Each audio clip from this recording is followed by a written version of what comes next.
What's happening? What's happening, y'all? Woo! Welcome. Funk Music with Zack right here on IBM TV.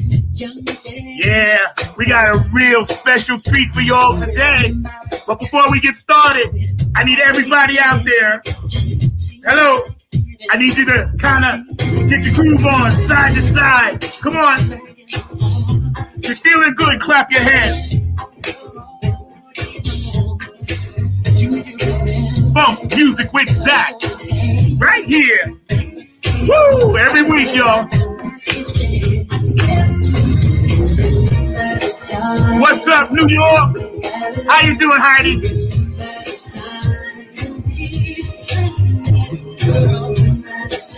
What's up, Texas, Ohio, Missouri, California, you in the house, Washington State, Canada, where you at?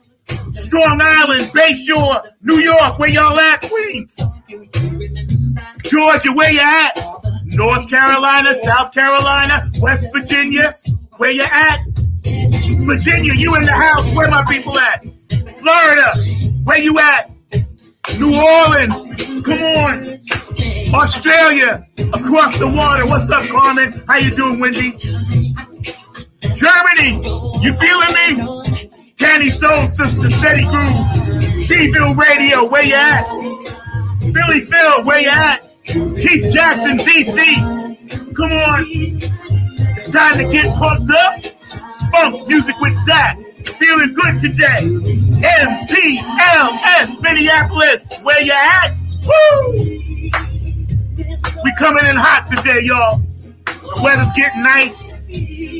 Today, my very special guest, I'm going to bring right here, right now, another member of my family. Y'all put your hands together. Lo is in the house. What's up? What's up, bro? What's up? How's it going? How you doing, man? Doing very well this morning. Doing very, good, very well. Man. God bless you, man. Thank you for joining us today on Funk Music with Zack right here on IBMTV.tv. I know I come in hot, bro. You gotta be ready for me. I come in blistering. You can't be sitting on the side. As soon as you get in, I'm dropping you 3-pointers because we come in burning every time we do a show. No, I need that energy. We need that energy, especially nowadays. Yo, man, that's what's happening, man. Yeah, I'm all about that. I'm an Aries, I'm fire. So when I come in, my people are like, all my guests like, wow, you're so calm. And you talk, right? Just like we did a minute ago. And then all of a sudden, bang, it's time to hit that rocket fuel, man. So peace, love, blessings, and harmony. To everyone joining the show today, thank you guys, for tuning in. I know a lot of people out there are still hurting. Know that we're with you. Know that God loves you. Know that we bless you. And we're trying to give you an hour and a little bit, of some entertainment and some valuable information and some harmonious thoughts for you guys to carry forth with you out there into the world. And this gentleman, Logan Gentry, his family and, I work with his mom, and he's got some really good thoughts and insights to share, as well as his amazing music. And we're going to start there. I just want to, make sure that everybody out there, if you feel in some kind of way and you need to reach out to one of us, please get active on the chat. Know that there are many people here at IBMTV.tv that care about you. And, we don't want you to feel some kind of way. So you can always call one of us. Main shouts out to my main man, Mark Lee, behind the glass, my brother from another mother, keeping the production tight for us. So thank you, Mark, for that. You're always tight, and I appreciate everything that you do. And also, I want to give honor and thanks to the Most High for making this happen. So, Lo, how you doing, man? How's your family? I'm doing good. Hi, Mom. How you doing? You got that in. She is in here. I've been good. Go through all the stuff real fast. The same things a lot of us are experiencing. Those waves. It comes and goes in waves. Yeah, it does. And now that I have the opportunity, I feel like the biggest thing that I have really come into is joy. And not in the corny way, not in that corny way, but a really understanding of what that means and having a consistent headspace Yep. regardless of that the waves in which it comes and goes. And like, I think a unique thing that's going on right now is that not to overblow it, but like there's like kind of like a mass mourning that we're all going through, because there's a trauma in a way that's taking place. But all that said to say, doing good. Much calmer than I have been in a long time. For people who know me and anybody I send out to that I'd be doing to say to a few friends, and for anybody who knows me, calmness is not necessarily a synonymous character trait of mine. I tend to be I'm a person of it. It's funny that you said that about yourself, because I'm a person of extremes, and either I'm like this, yes, or not at all. That's why we relate. Yes. I think that what you mentioned a minute ago about this mass mourning thing, I kind of think that is something that we all, let me just readjust everything here for a minute. I think that is something that we all have been going through, because of the fact that where we are, we had never been before collectively as human beings. So not all at once, certainly not yeah. And it was a thing where it kind of just took a lot of energy and life out of us. It just zapped us, man. And I really am grateful to and honored to have people such as yourselves, young artists and old artists and in between artists, coming on to promote, peace, love, joy, and happiness, because we need that. Like, the spirit has you in the right spot at the right time, because people need what you have to offer to get through this thing you just said, So to get through this thing we call life. That's why today I was repping my Purple Rain shirt. I don't know. I just felt like a little Princey today. It's funny that you said that, because like as soon as you said get through this thing called life, I immediately like had a flashback. I'm like 6 years old, and the first time I saw Purple Rain, I was like, didn't mean as much to me then as it does now, obviously. Yeah. But Yeah. It's everything happens with me instinctively. So I was like, Mark can tell you, I'm always like looking through shirts. My daughter sends me t-shirts. That's all I ever want was t-shirts. So I have so many t-shirts and hats. And I was like, okay, I know I got something that I'm feeling today with this purple. Sure, you really can. Yeah. That's cool, man. So, Kansas City right now, how are they dealing with, before we get into the music thing, how are they dealing with a lot of the social aspects and ills of this virus, this poverty, and what some people may call the plandemic? You know what I mean? So I'm gonna start at the beginning of your sentence and work my way back. Yeah. Address the plandemic for me, like, enough, because I had that conversation recently. It's like, even if it was, what does it matter about what you're going to do about it? Like, even if it was, like, my response to that was like, I'm still going to have to be responsible for how I carry myself through. Like, I didn't get to choose that it happened. Any more than I got to choose being here on this planet. But what am I going to do with that energy now that it's here? What am I going to do with it? And then to the like the social aspect, it's kind of weird for me, because I'm Missouri born and raised. I've been like physically based in Springfield, Missouri for a while now. Okay. And then I go back to Kansas City periodically. And I'll answer that question by like kind of pointing out a contrast that I've observed. And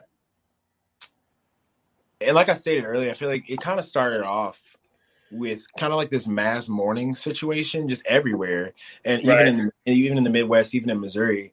And I'm certain that a lot of it comes from the fact that most of the time as Americans, we've kind of had the luxury of being like, oh, that struggle's happening over there, and not like it's not bad, but I'm going to go ahead and distract myself and go handle A, B, and C. But now there's not A, B, and C to go distract yourself with. And all that anyone has to do is think about the same thing, and that same thing is bad. Yeah. So everyone's kind of sad now. It in recent days, it's kind of stepping more into people trying to find ways to, I would say by and large, step out and be normal, but with wisdom. Like trying to find a way to be social, to connect with other people. Because regardless of a pandemic, we're humans.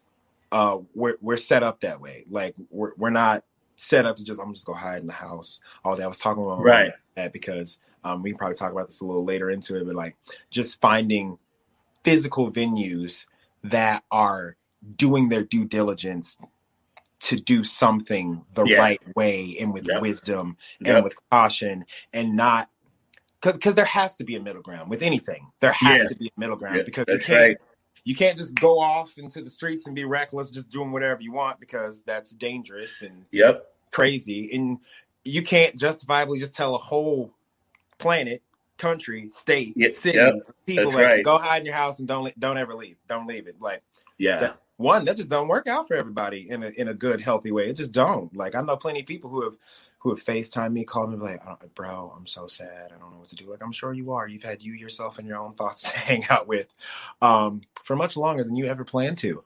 But it's real interesting to kind of see the contrast between like a smaller city like Springfield, which is progressing and faster in some ways, just because I feel like, yes, there are socio-cultural elements to where folk don't care as much around here, but then also like I feel like the very practical observation of there's less people, right? So there was always less impact in a city like Springfield as opposed to like Kansas City. It's bigger. There's a lot more going on there, and they're also progressing, and some smaller venues are trying to do things. And the energy, I was there recently. I was actually there this weekend. I was spending time with my baby sister. I did her hair for her. And the energy there is a lot better, and definitely the weather is helping. I figured it would, and it was kind of funny too because at my old job, my old day gig that I was with until the end of last week, just the first day when the sun was out, just really out, and it was kind of warm, you could just see, even the people who weren't aware that that's what was going on, just how it just lifted things. So like there's definitely a shifting in the atmosphere. So totally. Yeah, it's funny you mentioned that because since I'm down with this music thing and we can't actually do anything and the whole thing is shut down right now, some things are opening up. I'm from New York, but down here in North Carolina, a lot of things are like 50% now. And yesterday, like you said, for the first time, man, when I was driving around doing Lyft, because the Uber app doesn't work, right? I was driving around doing Lyft, and I could not believe how many people were out, bro. And out doing things that I feel like haven't been a standard for like a decade, like out walk, which I'm like, my whole thing was my genuine hope, period, was that people figure out a way to just go do something. I do think it's a plus that people are doing things that haven't been a thing to do. I feel like it's popularly since I was a little kid, was like, we're going to go out. We're going to go to the park. We're going to go walk. Cause like, I want to get out of my house, but I ain't trying to be up on top of people. And like, but like you're saying, like seeing people. Yeah. And it, people were out and you could tell that they had this optimistic energy, this thing. And that will definitely bleed over into our business, at some point. But again, and I had spoke with Heidi about this as well. And for those of you just hanging out, we got Logan Gentry. He goes by the name of Lo. He's a fantastic artist. We're going to get into his music. We're going to drop two of his tracks today, Golden Lovers and Kids. So right here on IBM.TV. And thank you for the IBM TV Dollar Store. We appreciate you guys and the sponsors. Thank you, Kim and Nick. We appreciate that. Funk Music with Zack right here. And so when I was out and I thought about having you on the show today, right? And I was like, man, tomorrow, there's a few things that we can get into because we need to understand how we can pivot. We've all had to pivot. I've been blessed, to pivot to this. Mark helped me and set me up with this stuff and whatever, right? So it's we all have to pivot. Now I'm thinking to myself, okay, as things get like to this place where things are safe, then we're going to have to pivot back. You know what I mean? Go ahead. I'll let you take it. Go run with it. So I was talking with a few people recently about this, and there's like a whole plan of action that I kind of am spearheading. It's so weird to refer to myself in a way like that. Anyway, which was it's good. really the overall message that I had for my friend group, who is a bunch of crazy talented artists, my own producer, his name is Harrison. Shout out to producers, your producer, my producers. Like things like this, cool things, they don't happen without the people who are like, yeah, we're gonna do all the stuff, make you look cool. The people who make you look cool, shout out. Thank you, producers. Mark. But my biggest thing was courage and wisdom. And I say that so my mom can hear me say it again, because she already heard me say this once. She doesn't like anything that I'm about to say next. But as I was saying, like looking for venues doing their due diligence to like try and do it right. And I was sitting there talking with a friend. We were basically just going through stuff for me and like trying to like figure out a way to make a game plan for this year that was practical, attainable, and with a little bit of risk involved. Because like if you're not risking anything, like what are you doing? But not reckless. But with that said, my goal was to look for venues who are doing that, because like right now is a time like no other. Yes, there's all of this struggle going on, and not to like advocate a mentality of like any kind of like parasitic mindset or behavior, but like now is a time and a moment for artists at my level who are kind of more emerging or more that mid-level artists to make their presence known in a way that they couldn't before. And as I was saying to my friends, like the big names, they're not doing touring. They're not doing any sort of live situation at all till 2022 at best, because the kind of crowd that they will pull would be reckless. It just would be. They can't do it because their fan base is so large. They'd either have to go out of their way to not tell anyone. But the minute that these big artists try to do anything in a physical sense, immediate reckless, immediate danger, immediate shut that down. They don't want that attached to their brain. Nor should they. No, that's right. But for me, I can be a mid-level artist, go to a town that used to be what people would consider the middle of nowhere, fill up a venue at half capacity, do it right, do it with some common sense, establish a presence for myself. There's a vacuum there, combined with the fact that there are so many people who are like, I've been in my apartment staring at my walls for weeks, months. Oh my God. Like literally, I've had conversation after conversation after conversation after conversation. I can keep going. People, and I just haven't had anything to do. And like, there are people all levels of income right now, but there's a chunk of people out there who are sitting on money that they could save, but they don't have to. And they are bored. That's right. That's right. Depressed. Yeah. For me, yes, I ain't gonna sit here and lie like I ain't trying to make a name for myself. Of course I am. I would like to get to a place where I can at least kind of pay my bills doing things I would prefer to do. But also, like what you said earlier, I crave nothing more than to an established, a very real physical place, because we're real physical people. Technology is great. This phone that I have right now, allowing this to happen, is amazing. But there's always that element to our humanity that craves that experience. That burns itself into your memory, that thing that you flash back through when you pass from this world, those thoughts that your brain scans over, that you got to touch and smell and taste and hear with like all your senses.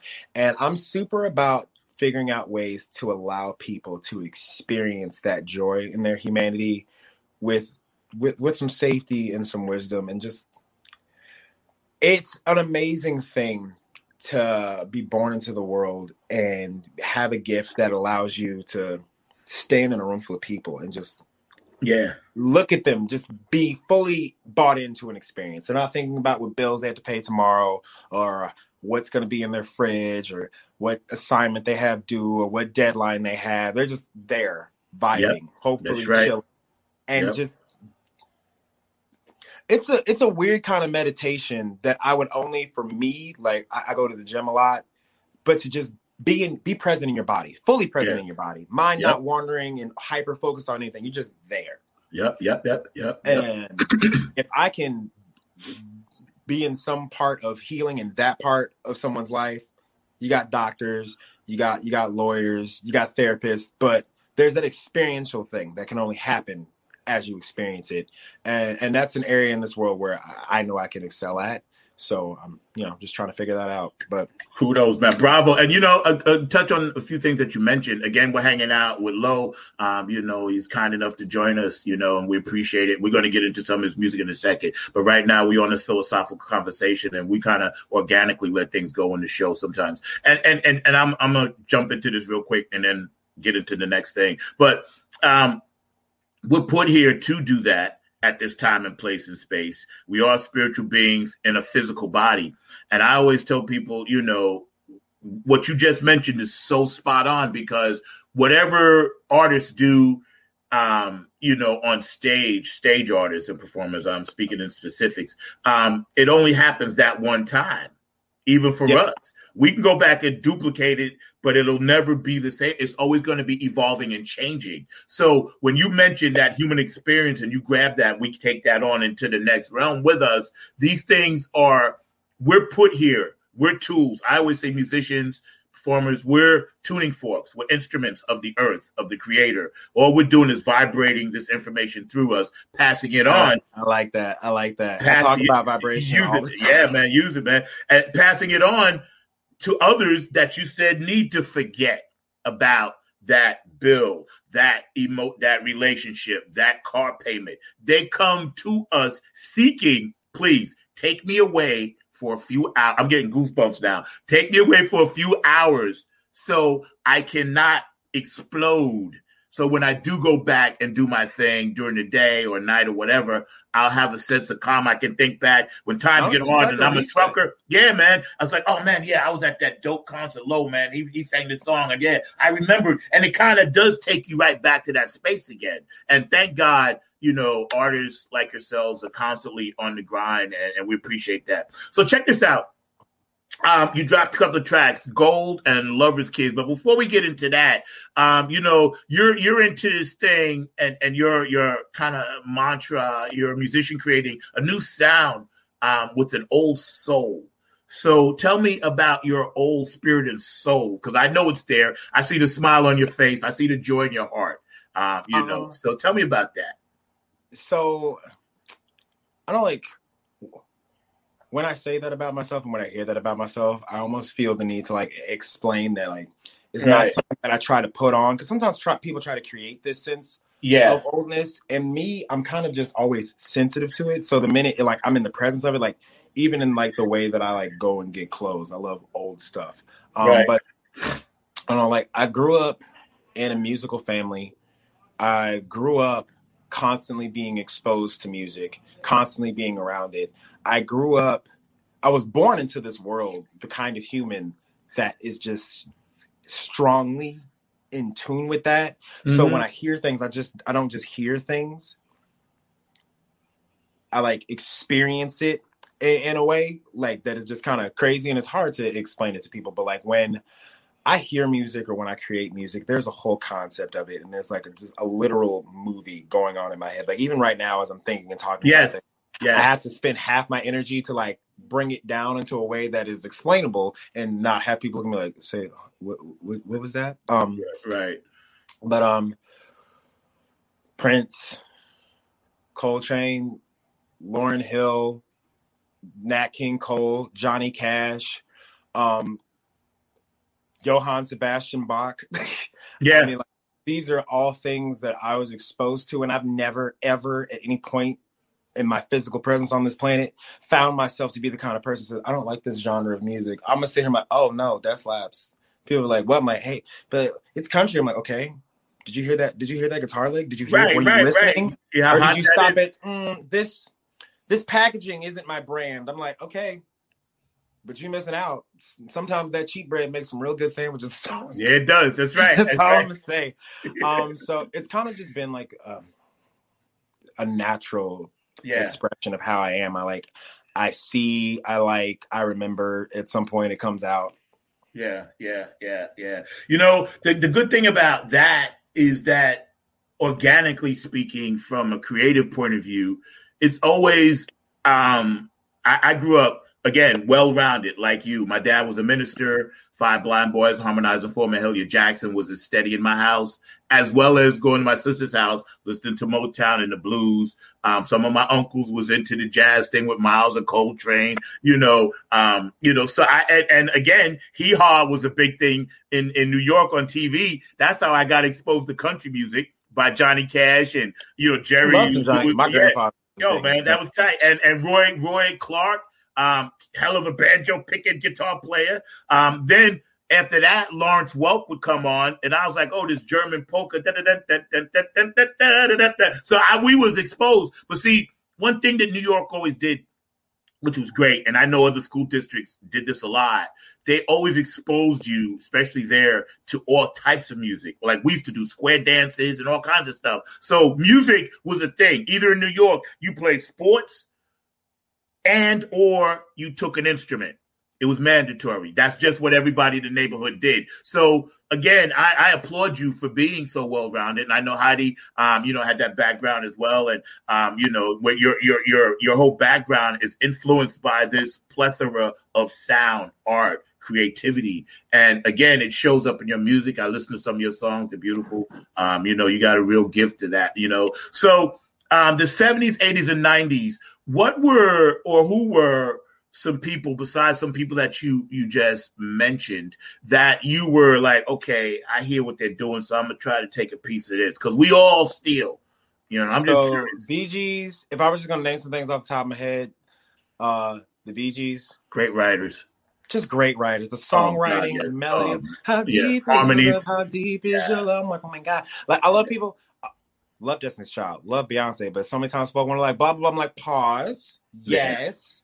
Yeah. Also, you should be aware of. Right. And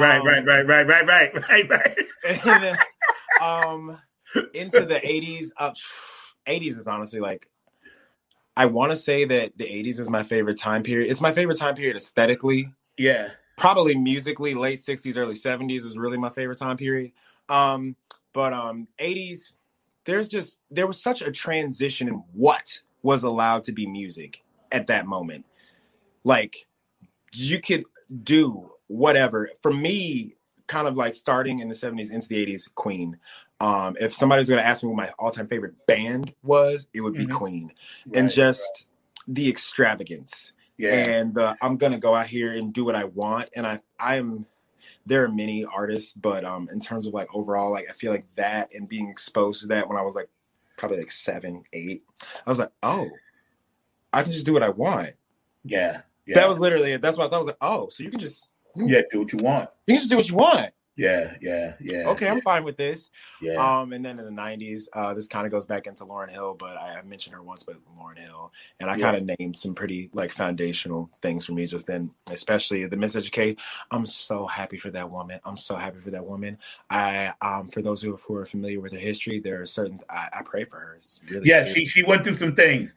That's why you heard me at the top of the show mention about, we're here for you if you ever need to talk. It's because we're very big advocates for the mental illness and what people go through, we're advocates for that here. If she ever hears this, if I ever get the chance to meet her, she probably heard it all the time, but Miseducation of Lauryn Hill, I had that thing on repeat at a time in my life when it needed to be on repeat. Middle school, it's not, I don't think it's a fun time for really anyone. It's just awkward. Hormones are happening for the first time. Your brain is like, what is this? What is going on here? Where's the Play-Doh? Like, Play-Doh's not enough anymore. Got it. Yeah. But just so much. I could sing that whole album back and front. For those of you who don't know, what it just platinum? No. Diamond. Just went diamond. Yeah. And I think she's like I think like the second woman and like maybe the 10th Black artist to have an album go diamond. I'm pretty sure all those things that I said were largely correct. But when I read that, I was just like, yeah. As in March is National Women's History Month. So shout out to all the women out there. We ain't never gonna forget that. And just understanding where we are with the Kamala Harrises of the world and, just where our place in history is right now, as far as Afro-American men and other races celebrating the Black woman, right? I am happy to see that some people are starting to get their just due, that should have been getting it all along. But the industry, and we're going to talk about this in a minute, is all twisted, crooked. The industry, I tell young people, and maybe you can elaborate on this, sir, the industry is like a pie that continuously gets sliced up, and then before you know it, it's like, you're like, well, I can't even keep track of all the stuff I'm supposed to do. I just simply want to make some music and put out good music, And so many people lose their way, not their ability to create, but they lose their way trying to live up to this illusion of what they think they should be, when God said, and the creator said, and the universe and the ETs and the aliens said, listen, just be you. And I heard interviews with Prince and everything. He said, I never sold one album. Prince said, I never sold one single record. And then he was with Lopez, the gentleman on the interview, and the George Lopez looked at him and said, you never sold one record? He said, no. He said, I make the music and people buy it. You know what I'm saying? He twisted it like that. He said he didn't care if he sold not even one. And honestly, that's deep. And that's where I am. And I know a lot of other people have done it already. And not to kiss my own butt or anything, it was just weird because the mentality for me kind of just came from within. Yeah. And then the confirmation that wasn't insane was secondary. Yeah. So then I was like, oh, wait, okay, cool. And then you really, honestly said pretty much the same things that I say to my friends all the time. I was like, when I tell them all the time, I came to a realization that helped me calm down a lot. And that was that the only thing that matters is me doing my due diligence to be the best that I can at being me wherever I happen to be. Yeah. And if I'm worrying about anything else, then I'm distracting myself from the goal. Yep. Such and such's opinion about me is not my priority. It can't be my priority. Yep. Because at what point in time am I actually focusing on doing my due diligence for and through myself? Yes. If I'm busy being distracted by things. Yeah. That's why you're in a higher light, because once we get to that next level of higher light and energy that you have and that you mentioned, and again, y'all, we're hanging out on IBMTV.tv with my man Lo.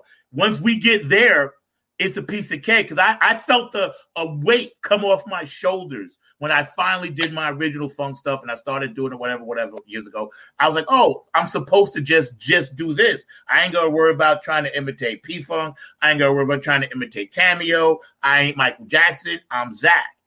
And the mind will trick you again with the illusion of stuff out here. And like, oh no. Yep.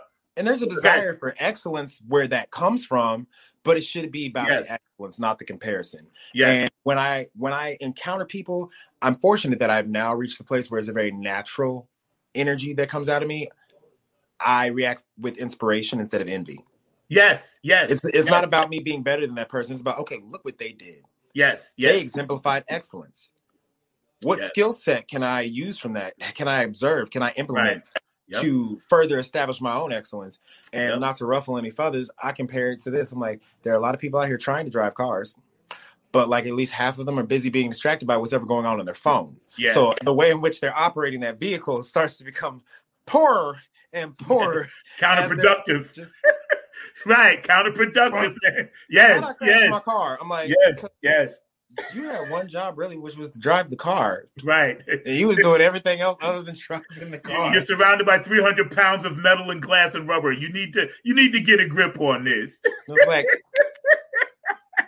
put it down. Just like whatever it is that you feel that you need to pay attention to. Yeah. That is outside of what you're responsible for. Put that down. Your responsibilities. That's right. Then when you get where you're going, you can. Yeah, I like how you mentioned you blend the rock, the R&B, the pop stuff, and all the artists you mentioned from Bach to Freddie Mercury, which is definitely on the Mount Rushmore frontmen. There's a lot up there, but what they did, phenomenal. Like in New York, we were always heavy into the metal rock thing and all of that, so we knew about all of that.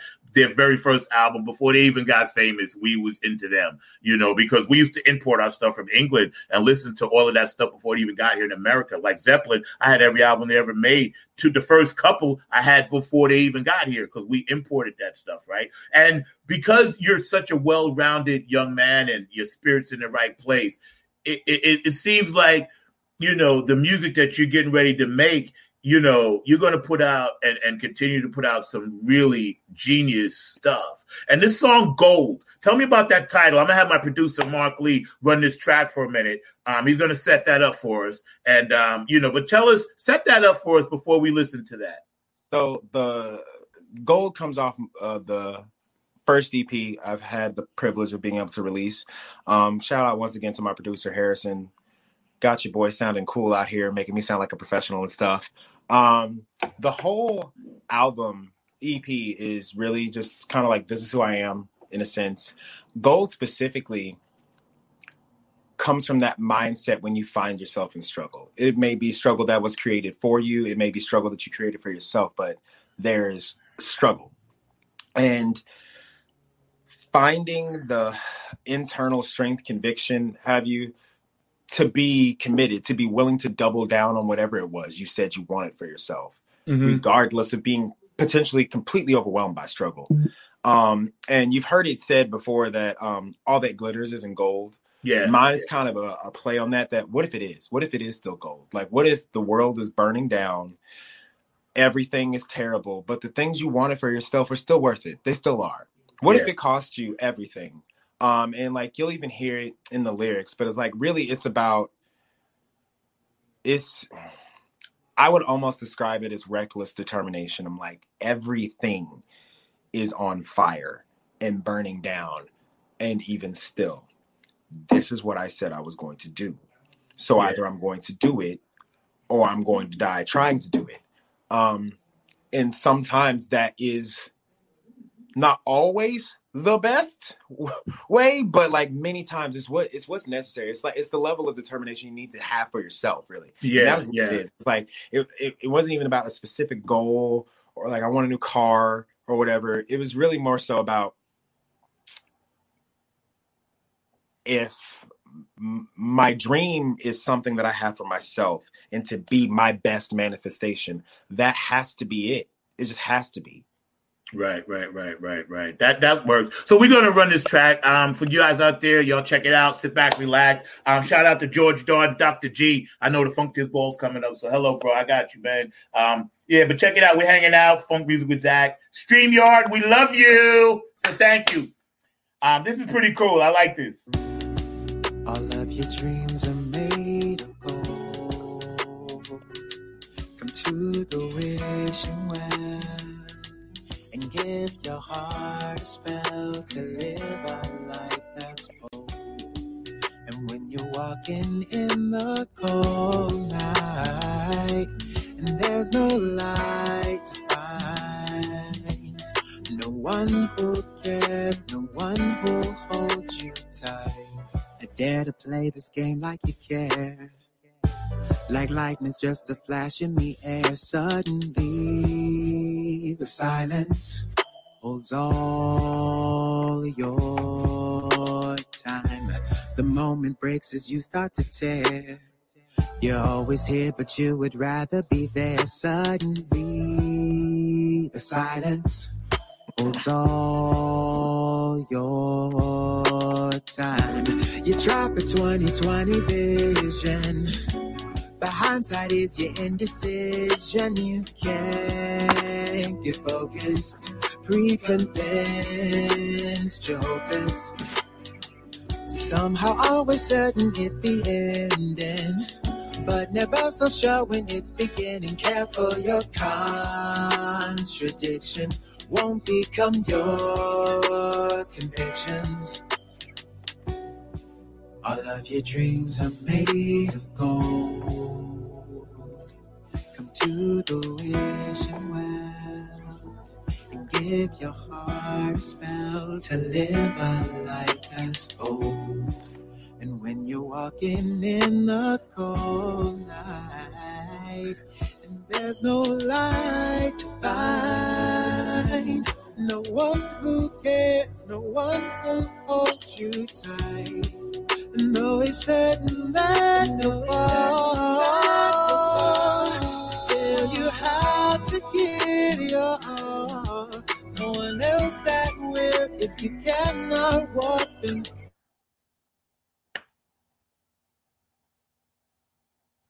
Not sure what happened.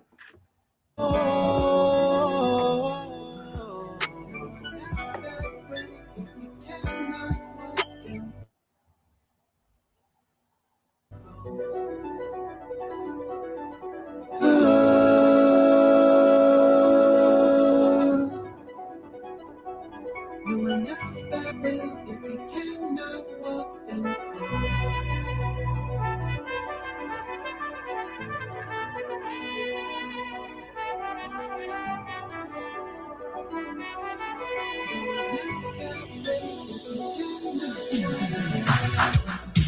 All of your dreams are made of gold. Come to the wishing well and give your heart a spell to live a life that's bold. And when you walk in that cold night, if there's no light to light, no one who cares, no one to hold you tight. And though it's certain that you'll fall, still you have to give your all. No one else like will if you cannot walk and crawl. All of your dreams are made of gold. Come to the wishing well and give your heart a spell to live a life that's bold. And when you're walking in that cold night, and there's no light to find, no one who cares, no one to hold you tight, and no certain that will go. Still you have to give your all. No one else that will if you cannot walk and crawl. All of your dreams are made of gold. Come to the wishing well and give your heart a spell to live a life that's bold. And when you're walking in the cold night, and there's no light to find, no one who'll care, no one who'll hold you tight. Bravo. Yo, bro, let me tell you, man, that's some deep stuff. It's very soothing, melodic, and congratulations. It's a beautiful track. And we're going to get into the track in a minute, but I just wanted to tell you, man, it's a lot of stuff. I love how you went with the horns, the English horns before you kicked it in and kind of had that little Beatles flavor to it. But yo, you're an amazing talent, man. And, vocalist, lyricist, production, and I can't thank you enough for joining me on the show today. Here we are with Logan Gentry. You just heard his track Gold. For those of you that are watching, where can people find your music, and how do people find you where you are? How can they get you? So I'm much better now. I'm pretty present on social media, Instagram, Facebook. You can find my music pretty much anywhere. Spotify, Apple Music, Tidal. What's the link? What do they look for? What are They're going to look for Lo, L-O, period. That's my stage name. And then all my social media is Lo Gentry, Logentry, Logan Gentry. But all my social media is going to be under Logentry. That is how you can find me. My music streams everywhere. If you want to DM me on Instagram, do that. I will respond so long as there's an actual, literally the only thing that is required for me to respond to your DM is that it, one, not be creepy, two, clearly have an actual profile. Otherwise, Right. I'm not stuck up about it. Boom. Don't be creepy. Don't be fake. Like we say in the music world, in the funk world, don't fake the funk, you know? Literally. Again, we're hanging out, man. IBM TV, thank you guys for giving us this platform. Logan Gentry Low, you just heard his beautiful track, Gold, which I love. You know, that's why I wanted to play that one first. I love all your tracks, but that song hit me in such a way where, you know, I heard it last night and I was listening to it. I was like, man, this is, you know, because I listen to all kinds of stuff from my guests all the time. And I'm always discovering new music and artists putting out new music. And thank God, you know, we're able to do that because people need what we're giving them today. And shout out to everybody watching the show. I love all you guys. You know, you guys out there are amazing. Couldn't do the show without you. IBMTV.TV dollar store. Please go support that. Lynn Shepard and IBM and Kim and Nick doing a great job. You guys are amazing, and thank you for that. You know, again, hanging out. And we're just chatting it up with a beautiful spirit, beautiful young man, brother, got his thing going on, working hard in the music game. And, you know, please go support this young man. Please go support his music, support his endeavor, support his mindset, because he's giving us peace, love, harmony, and hope for the future. So that's all good, man. So check it out. Lovers and Kids, right? What was that title about, or where was your mindset when you were putting that together before we run that track? Sorry, I keep making my producer is actually. Hey, he can jump in. It's okay. I know producers do that. He knows what I'm doing in here. I'm like, can you? They do that. They do stuff to it. I'm like, yes, of course. Yes, Mom. CJ doesn't know how to behave like an adult. Anyway. So, lovers and kids. So that title and that song is really just about nostalgia. And I was thinking, and I was just it was a smell. And you'll be someplace random. Maybe you've never been there before. And it's funny how smell works and how it immediately goes to memory. And you'll smell something like a whole movie just take place in your head. You like completely zoned out. Somebody say, hey, what's going on? You've been standing there for like 5 minutes. What's up? Be like, sorry, I just entered the fourth dimension for a second and time traveled a little bit. My bad. What's up? What's happening? But basically that song is me making an attempt at trying to capture the specific emotion of what happens in the split second that your heart has a memory of something that's gone. And you can't get that back, specifically a childhood memory. And that transition emotion between, oh yeah, that's nice, to like not necessarily sad, but like you realize it's like it's a nice memory, but that's all it can be. Yeah. And like those little things that happen to you like every day, like it just sitting there minding you hear a tune or you see a color or just nothing, and then random, like you had a flashback of like somebody who was important to you or a place that was important to you, but that was then and this is now. And really that song is about I'll just tell you, like that push there was like that was nice, but dang. Okay, back to adulting. Right. You know, it's funny because Mark's going to set this next track up for us, and we're going to listen to that. And again, what's up, Q? How you doing? People are starting to tune in. People pop in and out. They're interactive all the time. And for those of you that may have missed this, you can always go back, catch all our shows on YouTube. You know, they're stored there, IBM TV. Go to it. Look up Funk Music with Zack. Shout out to all the funk dogs in the house. You know, I love all y'all out there, and I can't wait to see you guys, man. But I'm hanging out right now with my friend, my family, Logan Gentry, you know, my little brother over here. And, you know, I put my arm around him. We're going to embrace everything that he does. Before Mark runs this track, though, brother, I got to ask you, 1141, what's that about? Oh, so like I said, this EP is kind of like, this is who I am. 1141. That's the house number for my grandmother's house where I was. Okay, I figured it was yeah. And that like that's the house that you see. That was her house, and I like that. Like the first roughly 20 years of my existence was pretty much that house. So I love that, man. That is such a powerful image, and I knew it meant something special to you. You know, because you got the 3 1s in there. You know what I'm saying? The manifestation type thing. But yeah, that's powerful image, man. And, I just wanted to ask you that because I know, the audience might want to know what that is. And I kind of figured that, but just the way it's done is tastefully done, well done. And we're going to run this track, Lovers and Kids, hanging out with Lo right here on IBM TV.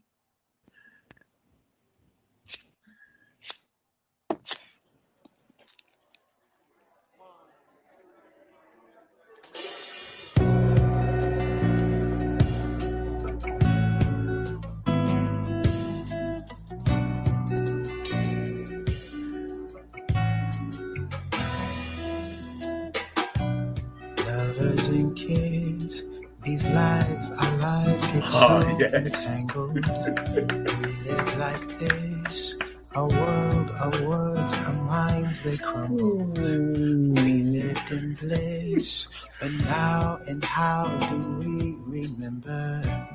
Lovers and kids, it's this, we miss our lives together.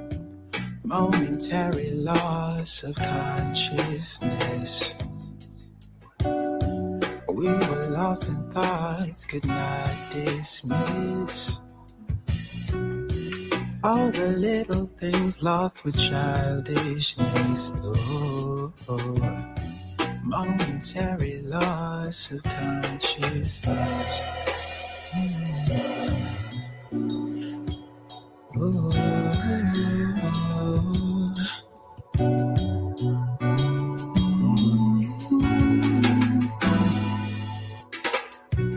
Lovers and kids, these lives, our lives get so entangled.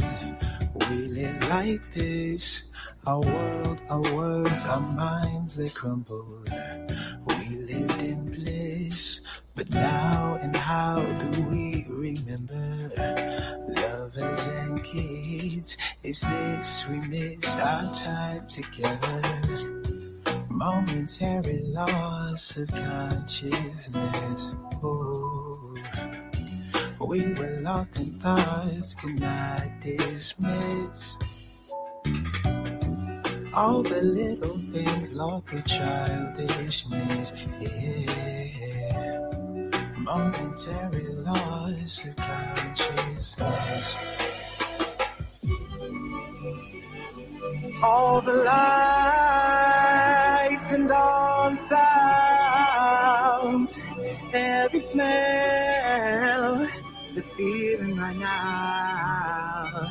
Your favorite songs, you sang along, but now all the words, they seem to be gone.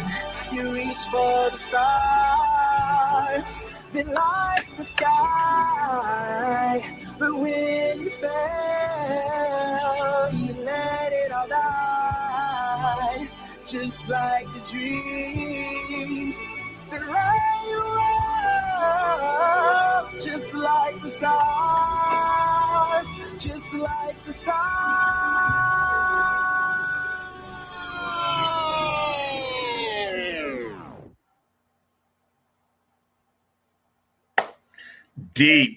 Deeper than deep. Yo, you have this real cool, slick way of making things big in a small space, but they're big. And I applaud artists that can do that.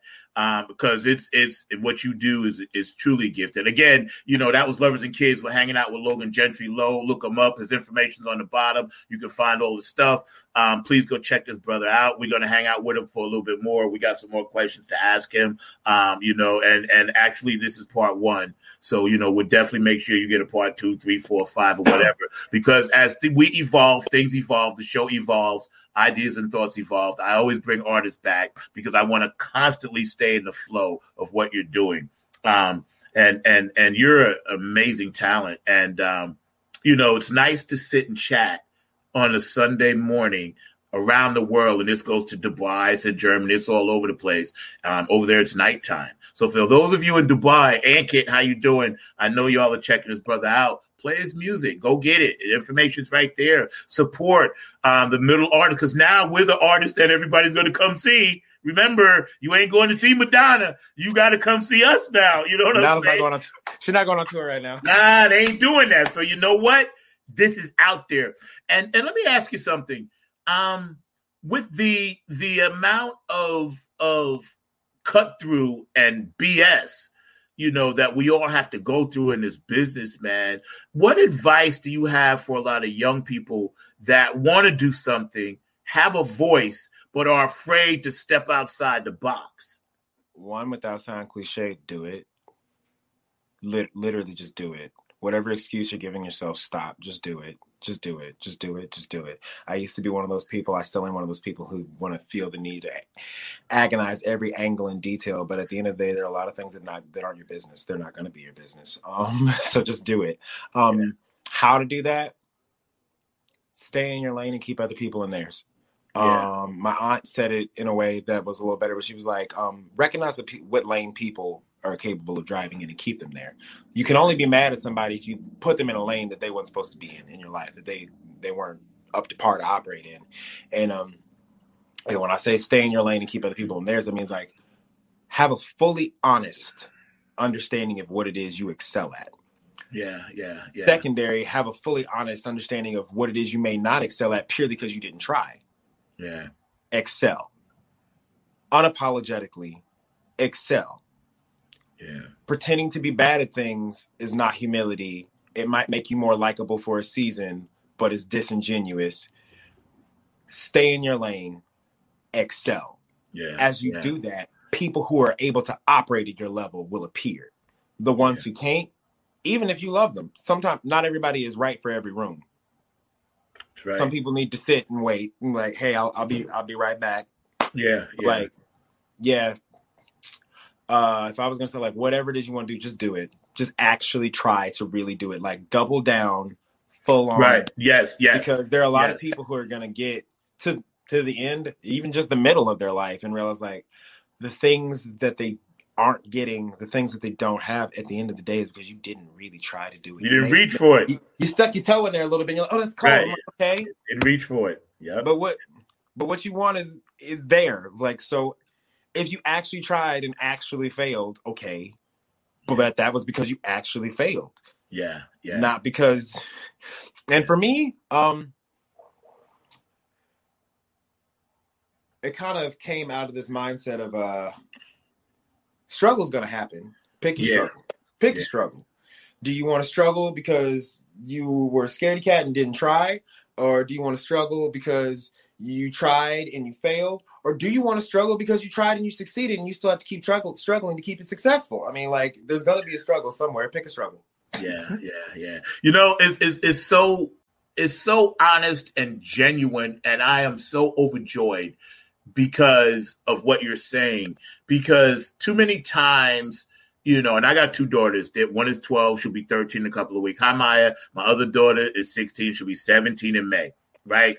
And I love the fact that you're mentioning mindsets that, me and their mom try to teach them, because this is what's needed. Obviously, you come from a good, strong, rooted foundation, so you're able to project this positive image of a artist, a Black artist, producer, writer, a world citizen, a person that is not afraid to jump in the pool and swim with the sharks. And that's what I tell young people. And by bringing you on this show, which, matter of fact, I'm going to put you in touch with my friend from South Africa, Alexandra May.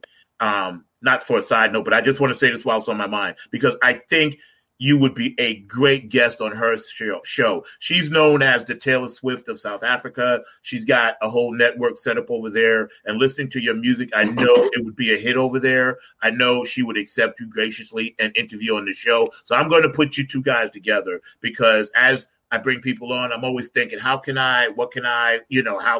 should I? So God is telling me, push you to her. And only because she has a show on IBM TV too, but it's just another platform. And I'm listening to your music, man. And it's so worldly. It's like, okay, every music has some foundation, and your foundation is grounded in truth, love, and spirit. And I love that about the music.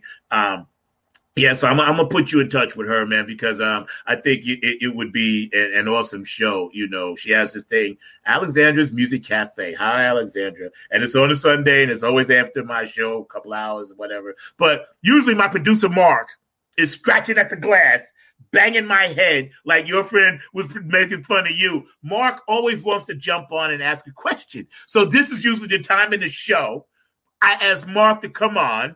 And after his whole thing, Mark, do you have any comments, thoughts for this brother? We put our arm around him. We embrace him now in the IBM TV family. He's family now. So let's bring him in. Let's make him, so to speak, jump the IBM broom into what we're doing over here. No doubt about that. One of the things I was thinking as you were inviting him to Alexandria May's show is that right. I've got several shows here as well. So you are always welcome, Logan, to come on any of those shows as well, because I was really digging your spirit, what you were about, and all of that.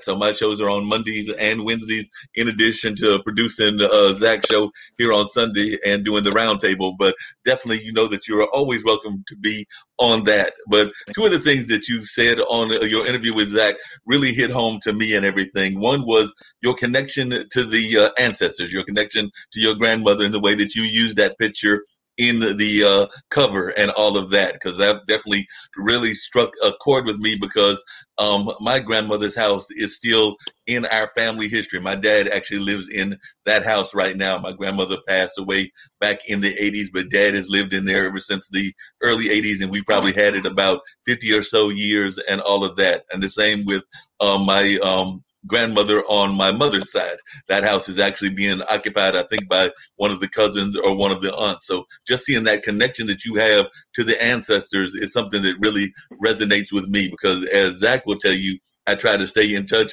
with the ancestors, whether it's through dreams, whether it's through conversations, or just even just regularly remembering them and all of that. So just having that connection to the generations and all of that is very important. So that really resonated with me. And also the fact that you gave a shout out to a North Carolina native when you were naming all of those great musicians. You talked about Bach, you talked about Johnny Cash, and yes, I also remember those hee-haw days as well. But you talked about the legendary John Coltrane from Hamlet, North Carolina. And I've actually got a friend that runs one of the Coltrane associations here in this area. So definitely it was very good hearing your connection to Coltrane. So the question I had was, I'd love to hear your thoughts about how the whole ancestry plays into your music, both the ancestry of the music as well as your connection to jazz and blues, because those are two art forms that are very dear and special to my heart. To get a little overly scientific for a second, I'm certain that there are elements to genetic memory that plays a part. There's like so much research into that field right now and how much it does or does not impact. But there is energy at work in the world, in the universe right now that has been present. Mm-hmm. Oh goodness, I'm gonna sound crazy. It's whatever. But has been present, has been vibrating. Yeah. Since before I came into physical existence, and I was born into that, bathed in that. I'll describe it like as an ocean, so to speak. And you're a part of it, whether you realize it or not. However much you do or do not choose to be sensitive to it, that is up to the individual. But like, you're born into it. You can experience it as much as you do or do not want to. I was born in such a way where literal music and vibration in that way was just largely inherent for me. My mother, my aunt, my father, my uncle, all classically trained vocalists and musicians. So it was kind of unavoidable in certain ways. But then on top of that, it's when you just are exposed to so much and you have a mindset to pay attention, and partially how I was born and partially how my grandmother raised me was just like, pay attention, just pay attention, read the room. And that's like a huge thing for me and a huge part of it for me. Like, I just, even right now I can call on memories of me being a little kid at my grandfather's house. And I think a huge part of it was being blessed that I had 3 grandparents alive for my early years and 2 grandmothers who were alive until I was 19. And so I would be with them experiencing things that were just part of who they were. I didn't understand it the same way they did, but I was in the room experiencing it.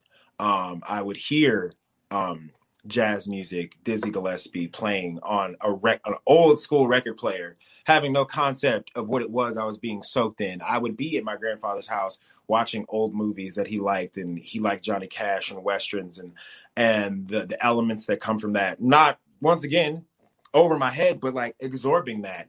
Old gospel music that my mother's mother always appreciated, and just absorbing that and being in the room, I would say is what really composed a lot of like the foundation of where I come from, at least musically. And my grandmother, whether she meant to do it this way or not, I know she was primarily talking about Christian music, but she always did encourage me to like really listen to it, what it was I was into, and seek to understand it and seek to have like a relationship with it, and not just be mindlessly just not aware of what it was I was listening to. I know she didn't want me to listen to crazy stuff, but how I applied that was like I said before, I'll hear all kinds of music and like be able to like, oh, that's cool, that's nice, that's really nice, that's great, while other people are caught up in, oh, that's that kind of music. I'm like, okay, and yeah, were you deaf? Did you not just hear what this person just did? Yeah. This is amazing. Yeah. But I'm trying to think about what I think Billie Holiday is one of the first memories that I have of more of. Oh, she's deep. Love Billie. My mother loved her.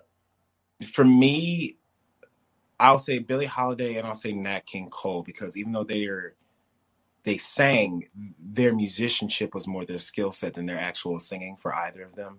And it was the execution and the form and the styling that honestly informs a lot of my more gentle elements to this day, without me even realizing I'm doing it until I go back and listen to stuff. And I'm like, and also like, it wasn't until somebody else said it to me that I noticed it's a thing that I do, just because the kind of music that I was listening to as a kid, a lot of my vocal licks will technically be like trumpet lines. Yeah.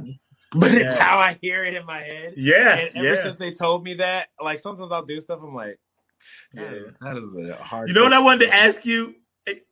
Thank you, Mark. And hang out with us. But I wanted to ask you, because this is what I hear, like a lot of people overlooked Nina Simone. She was always in the background of everybody's head. And when you mentioned, Lo, that all the stuff, you know, it could be this, and your grandmother was like, well, don't listen to this, listen to that. But Nina Simone fought that battle where Nina Simone is the only person Miles Davis said that she was playing one song and singing another. That's how gifted she was, or vice versa. And when I hear some of your stuff, that haunting melody back there, somewhere back there, somebody in your family was listening to Nina Simone, because I hear it through you, you know? So tell me about that. For me, like, I love the interplay of multiple melodies. Actually, the song Gold is funny because if you listen to it, that secondary part, there are 4 different actual meters occurring at the same time, just because, well, I wanted that element of chaos, but that also there's an element to be said that there are things that may seem disjunct and unrelated, but they are operating together. And it's funny that you mentioned Nina Simone, because honestly, Nina Simone is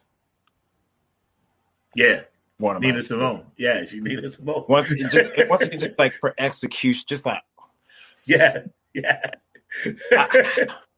not to be disrespectful, because she is phenomenal, but you have a singer like Christina Aguilera for a contemporary set, and people, when you say that you like Christina Aguilera, everyone knows why. Like, come on, who doesn't want to hear? Just get in there. But there's something to be said when you have a singer more like a Nina Simone, where there's just as much presence emotionally, but it's the placement and the finesse. And actually, it's funny I even mentioned Christina Aguilera, because I know that she's mentioned Nina Simone at times in interviews. So it's just like those names that when you hear them, you'll hear them until everybody's bones are dust in the ground, because totally. Yeah, we've been hanging out, man. Thank you, Mark, for jumping on. We get ready to wrap up. Lo, you're welcome to come back anytime. Thank you for joining us today on Funk Music with Zack. There is a round table that will continue. Lo, you're always welcome to stay on and join. Mark has a show right after this. We follow it up on the tail end of this, and we get into politics and social media and pet peeves and all of that. So feel free to stick around. If anybody out there that's watching and you want to jump on the round table, shoot me a quick text right now or send Mark a text, and you're welcome to jump on, Q, or whoever, George, if you're watching, Heidi, whatever, and we can chat it up some more. This has been another tremendously gifted, blessed day. I've been hanging out with family, Logan Gentry. We put my arms around you. We love you. We want you to always come back. Keep making new music, bruh. Stay safe out there in Missouri. Funk Music with Zack on IBMTV.tv. Thank you, StreamYard. We love y'all out there. Kim, Feel Better, Nick, and everybody, y'all doing your thing. So, yeah, if you guys are interested, follow Lowe's music at the bottom. You can see on the screen. You can contact him, and the brother's definitely open to chat with you and hit it up and talk about gold and, you know, lovers and kids, man. Your thing is so tight, bro. I can't thank you enough. One last thought before we jump off this show and into the next one from you, Logan, before we jump off. One last thought, man, your parting thought before I do my shout out and my end stuff, you know. I would say I'll go back to pick a struggle. Pick a struggle. I like that. That's where we are. But for me, a thing that I say to my friends all the time is like, own your choices. And that's really what it comes down to for me. Like, this life will be a lot of things. It'll be a lot of things for me. I'm older, but I'm not that old at all. So it's like, there's a lot of stuff I don't know. But at the end of the day, it's on me to own my choices. It's on me to own how I'm going to like carry myself through this. And a lot more people need to step into the opportunity that presents. Like, yeah, it's scary to like really have to sit here and hold yourself responsible for yourself all the time. But it's also empowering because it frees you up to not be worried about somebody else's approval for you to take the first step. Amen. Amen. So, amen. Yeah. Amen. Amen. You know, that's a beautiful way to end the show. And for those of you out there that, again, we're here for you always. So if you're ever feeling some kind of way, lonely, depressed, or you feel like you want to hurt yourself, come join us. IBMTV.tv has a support group for that. We want everybody to make sure mentally we're strong, emotionally we're strong, and physically. Get out and walk it today if you're by the sunshine. Go down by the lake. Go listen to Lowe's music. Put it on Spotify. Go listen to this brother's music, man, and chill out and hang out. You know, go do something outside. Get out of your apartment, sit on your balcony, clean your car, do something. Get away from the normal stuff because we are going to get back to what the new norm is going to be. What that is, we don't know. But for everybody out there watching, know that we love you. Know that we care. This has been another tremendously blessed day. Funk Music with Zack. I am so honored to have had, Lo on the show. And we're going to take it out and end with a little something that we call my shout outs. So I want everybody out there, don't forget, we love you. Put your hands together. It's okay.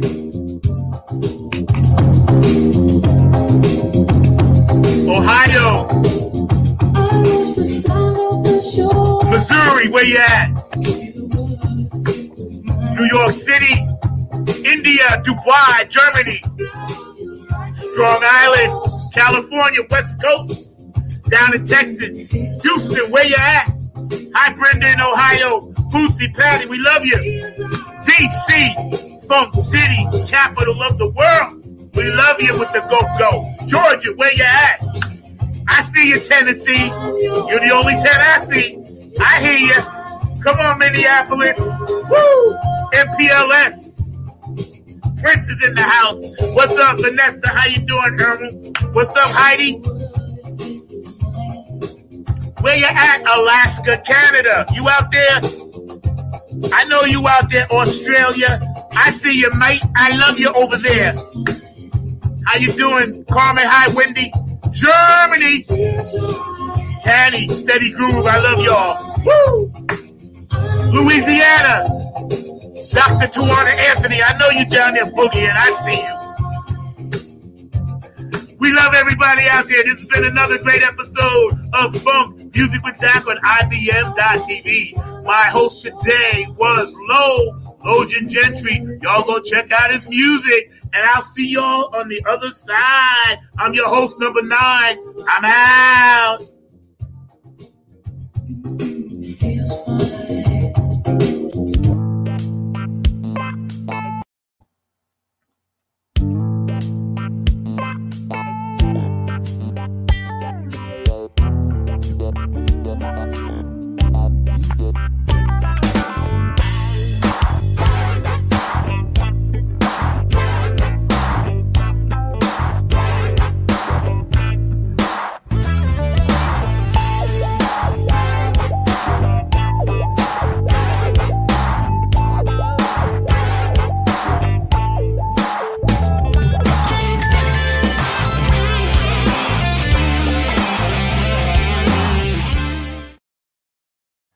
That was tremendous, man. Mark, did my man little drop off? I have a few people that I'm sending the link to join the round table. So, Mark, again, thank you, sir. You're amazing. Appreciate that. No problem. I hope today join us. I sent a couple of links as well, so we'll see if anybody pops in. But one thing I was getting ready to say is that I don't know how you felt about it, but as I was listening to Lo, as I was listening to your conversation with Lo and everything, I had this sense, and we've talked about it before, that we had actually met before. And like I said, I've never met a man a day in my life, but it seems like we had that kind of like connection. It's like that connection that people have a lot of times, even though they may have never met each other in person. So like I said, maybe it was from another time on this planet. Maybe it was just that spiritual connection that we oftentimes talk about. But I had that feeling, and I've had that feeling with a couple of folks, both here in North Carolina as well as other parts of the country. Like I said before, I've definitely had it with you ever since we've known each other. But I even remember a long time ago when I was in a journalism camp here in the Carolinas. It was actually at UNC. And I remember the first time that I stepped in the room, and it was folks from Georgia, Virginia, South Carolina, North Carolina. I think the furthest up north was Maryland. Shout out to Fambridge, who I believe was from that area, and Sheila Gregory from Virginia. So I still know some of these folks and still have them on my LinkedIn connections and all of that. But it was probably about, I would say 10 to 15 of us, some number like that. And I just remember that as soon as I stepped in that room, this country boy from Warrenton, North Carolina and everything, it felt like I knew everybody in that room, because I had already had a premonition about them and everything, and I already felt connected to them. So, like I said, that happened to me. Like I said, that was back in the late 70s. So that was almost 45 years ago that happened, but it still resonates with me. And I still have had a couple of other times when that has happened, where you step into a room and you're sitting there going like, I know these people. I don't know how I know them, but I know that I've got that connection with them, whether it was through a premonition, whether it was through a dream, or whether it was through whatever. And like I said, I've lost touch with the majority of those folks. I'd say just about all of them. Every once in a while I'll hear from Sheila in Virginia, and there might be one or two others that I hear from. So if y'all are learning about IBM TV and y'all were part of that crew, know that I'm feeling that we might need to reconnect and all of that. But definitely, I do know that those premonitions happen, and you've even talked about that sometimes yourself. So I'd love to hear your thoughts about premonitions and how they can sometimes be part of our lives. Well, first of all, right, we're going to get into some stuff on this roundtable, because as we understand our place and what you, me, and all of the light workers are trying to do, we're giving more and more opportunities to just know what we already know. I think it comes down to that, because Earth, Wind, and Fire, Maurice White, I loved when he penned this line: a child is born with a heart of gold, way of the world. So if a child is born with a heart of gold, ironically, we just had a song Gold by Lo, you know what I'm saying? So if a child is born with that, then we're already born with all the knowledge we need, because gold, a child's heart, is love. You know, the Creator puts that pumping love in there. So then from there, you know, we already consciously know a lot of stuff that we teach out of ourselves. So when you have your premonitions and dreams, I have my premonitions and dreams. We have deja vu experiences. We've all had them, whether people talk about them or not. They're afraid to say. You and I are just not afraid to talk about it. So a lot of times we know what the Spirit is telling us. That's a premonition. Call it what you want. The Spirit, the premonition, God, ETs, whatever, light workers, dreams. It comes to all of us in different ways, depending upon how we vibrate. And my thought is, whatever it is you're feeling out there, listen to it. Don't ignore it. Listen to it. Because if you do not listen to it, you will find yourself in some situation you were like, wow, I kind of knew this was coming, but I didn't pay no attention to it. Pay attention to your premonitions, especially now. The veil was lifted in 2020. Now the light is there. There's no more, oh, is there light? Should there be light? Should I jump in the light? No.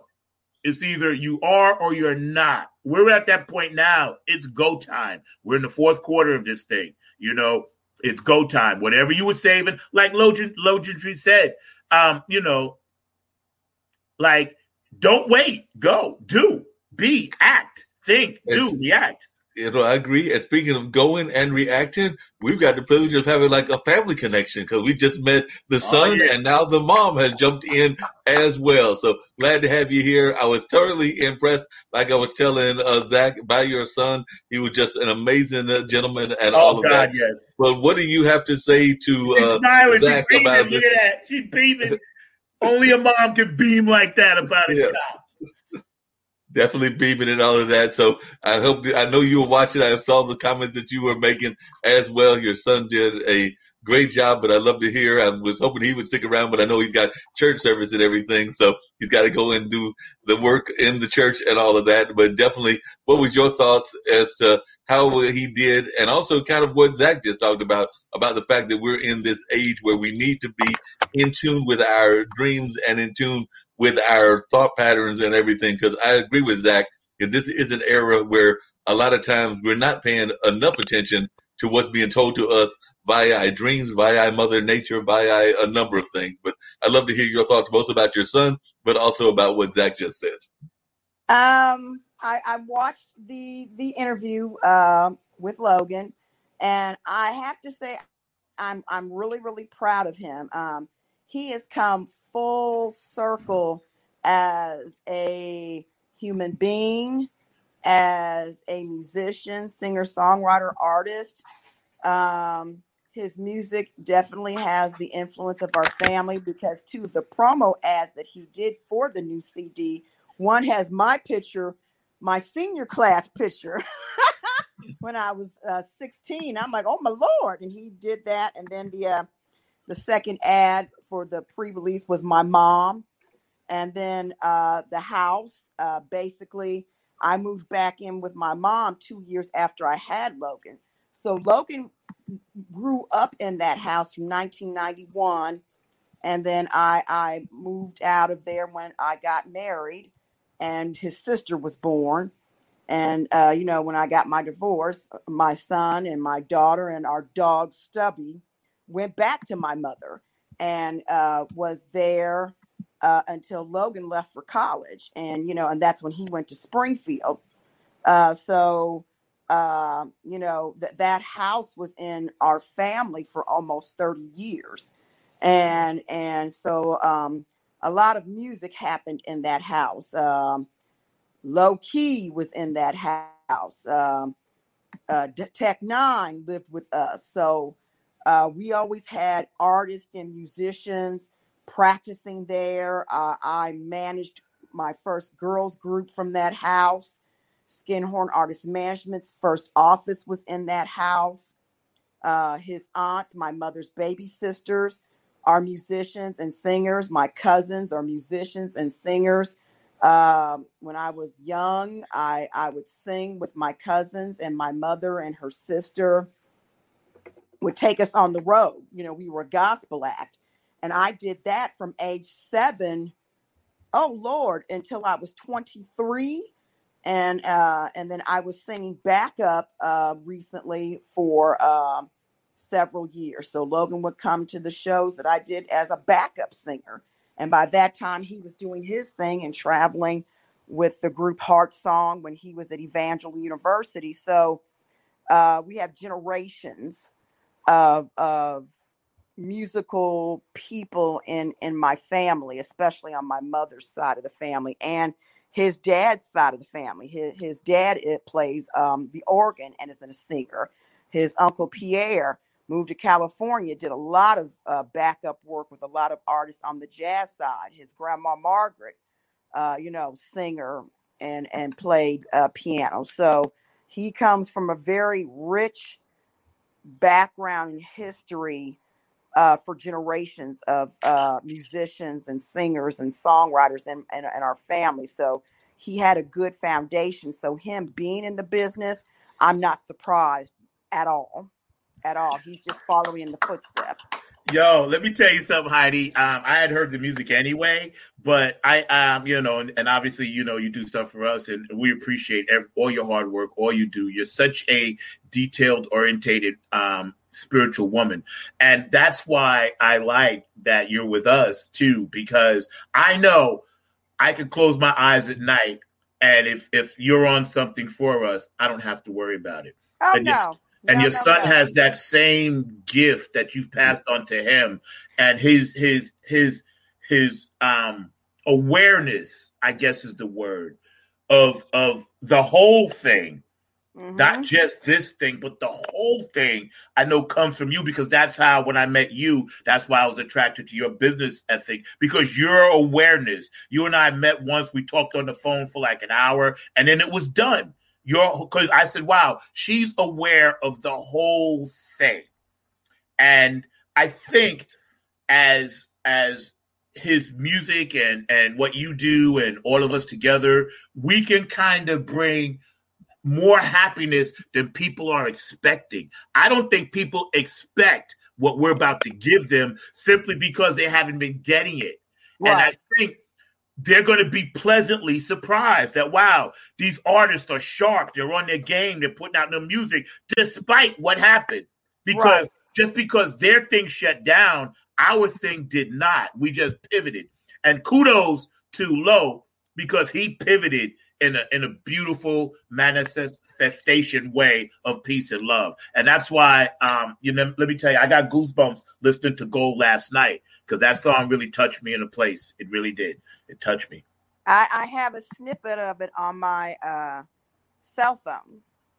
Oh, well. So the one with my picture and the one with my mother's picture. And I'm going to cry. It's okay. That's why we're here. We got you. We love you. We got you. Because we know the connection and we see it. And thank God for it. Because that's the spirit touching you. Don't worry about none of that. Because, see, God works like this. He brings us joy when we need joy, and they're tears. So don't even worry about that, because I cry with you. Because I said I got goosebumps when I listen to that. Because I see your grandmother. I see you. I see the house. I see the whole picture. And wrapping our arms around that is why we're here. People need to know this is what's happening in the light. Come to the light. Because I know my mother, she died January 19th of 2019. And I know that if she were still here, she would be like, I'm really proud of what you're doing as my daughter, because I raised you to be a strong woman of God in your own right, and to be able to go out and conquer and do what you want to do. But she would really be proud of her grandson, from seeing him from the moment he came from the womb. And in the things that he was even starting to do, she would be like, tell my grandson, but I'm going to call him too. But tell my grandson, I like what he's doing. Grandma really sees it, and grandma's proud of him. And even Lauren, because my daughter has a blog, she does an Instagram blog for teenage girls, for makeup and healthy eating and exercise, and she has her own clothing line called Hot Tamale and Bubble Girl. So we need to get her on. We need to get her on. Yeah, we definitely hit me up. Because she's just 16. She'll be 17 in August.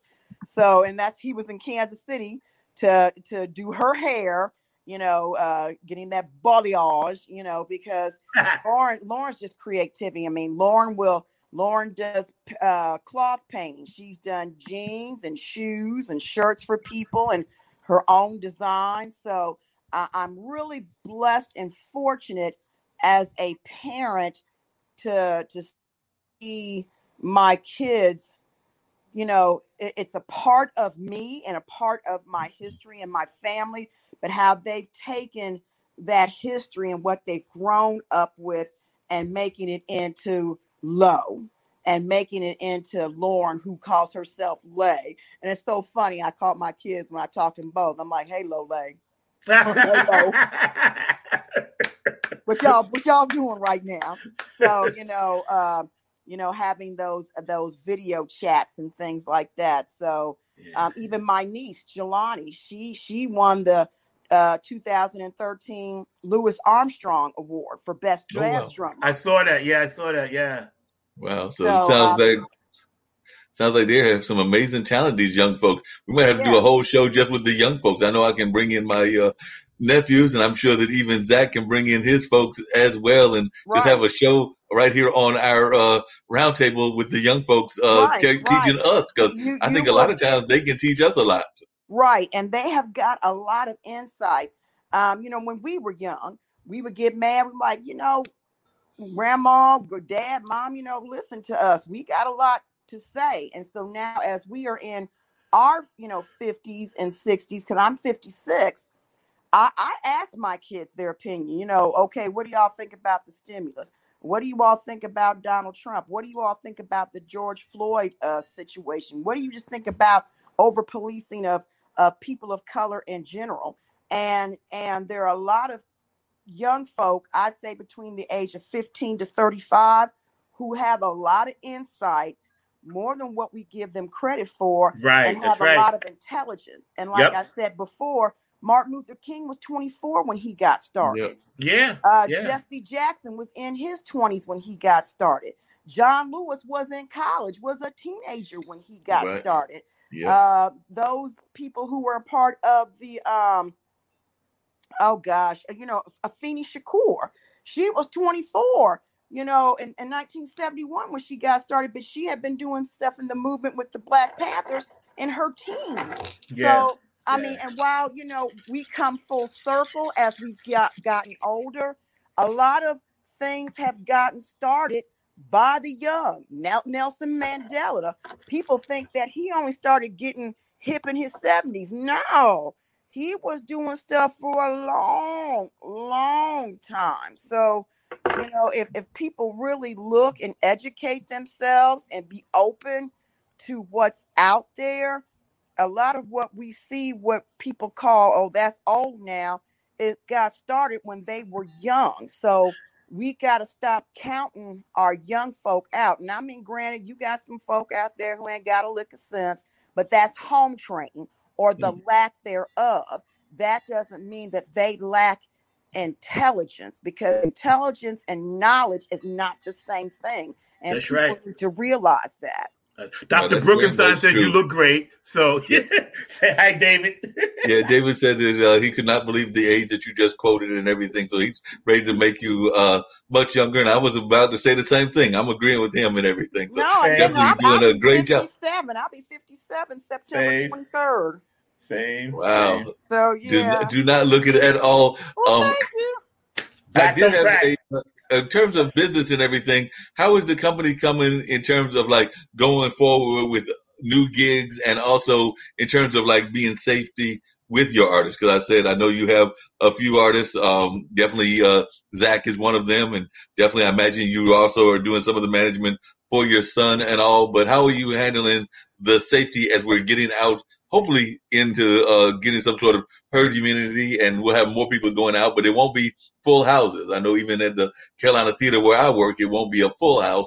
They might do like a half house or maybe a quarter house. But how are you doing in that? Because I was actually pleasantly surprised. I was watching, my team is doing horrible, and Zack knows that I've talked about my basketball team, my Marquette Golden Eagles, but they did manage to get to 500 with a win yesterday. But they actually had fans in the audience. Like I said, it was not a lot of fans, but it's a big auditorium that also holds the Milwaukee Bucks, if I remember correctly, but they had a few thousand people there, not nearly what they would have at a regular game, but it was still good seeing fans there. So how are y'all going to handle that with artist safety?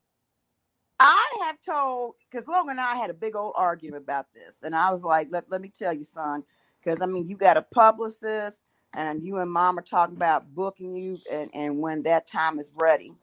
I'm just like, and he did this on his own. He put it in his contract and his rider that COVID protocols have to be in place. And he's traveling for some of these shows. And if they sign that rider and they sign that contractual agreement and he gets there, and it's just messy and people are just running around willy-nilly, he's like, okay, you owe me half my money. I'm out. Bye.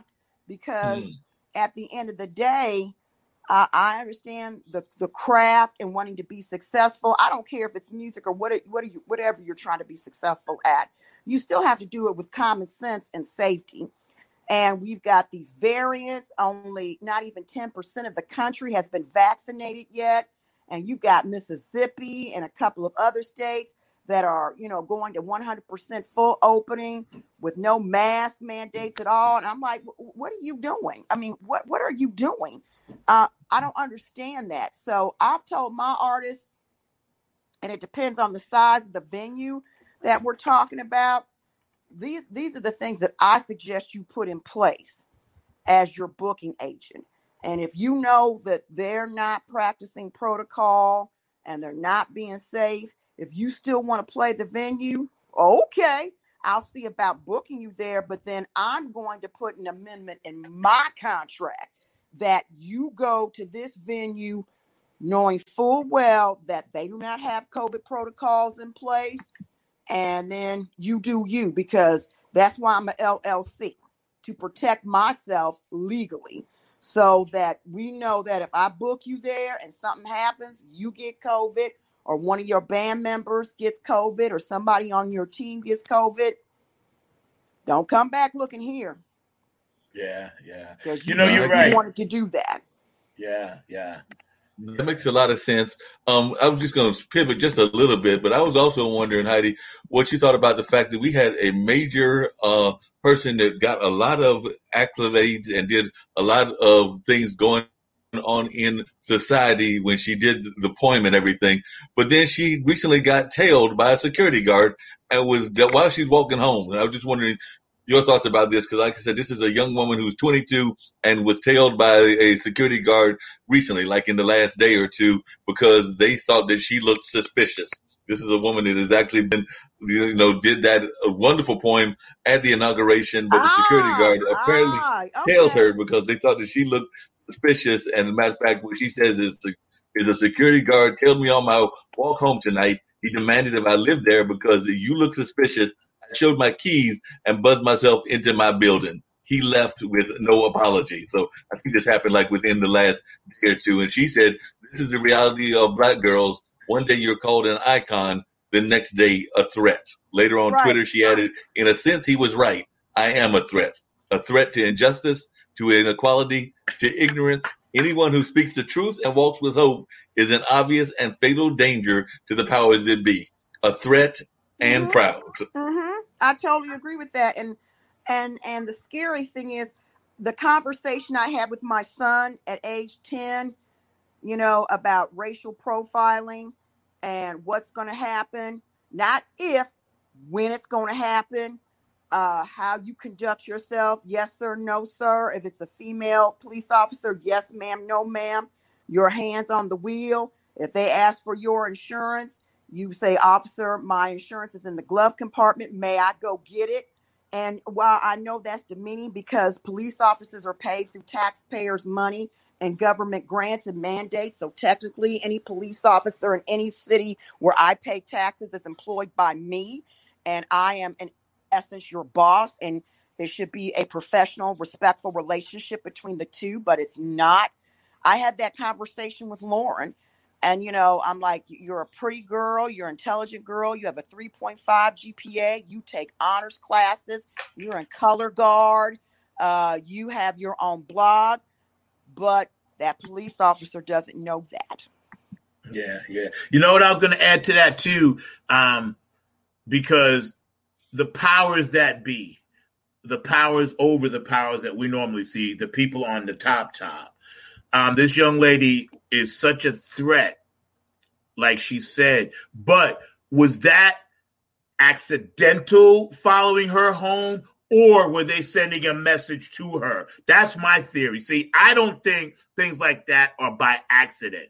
Security guard, it was on purpose to intimidate her, but they played it off to be like, oh, well, this is a mistake. We thought you were somebody else. When in reality, they knew exactly who this young lady was because everybody in the world knows. So there's not a security guard in the world that doesn't know who this person is, especially if there's a security guard in her neighborhood, because it was all over the world. So this BS about, oh, you know, I'm sorry, we made a mistake.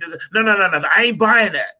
Because that's how it started with Malcolm. That's how it started with Medgar. That's how it started with all the people that we love that were assassinated. It started with this fake, oh, well, I'm not really sure who you are. But see, tailing someone is just that. He was stalking her. Yeah, she was definitely, I agree with you. And one of the things that she said, in addition to when this incident happened earlier this week, was she acknowledged that she was another victim of racial profiling.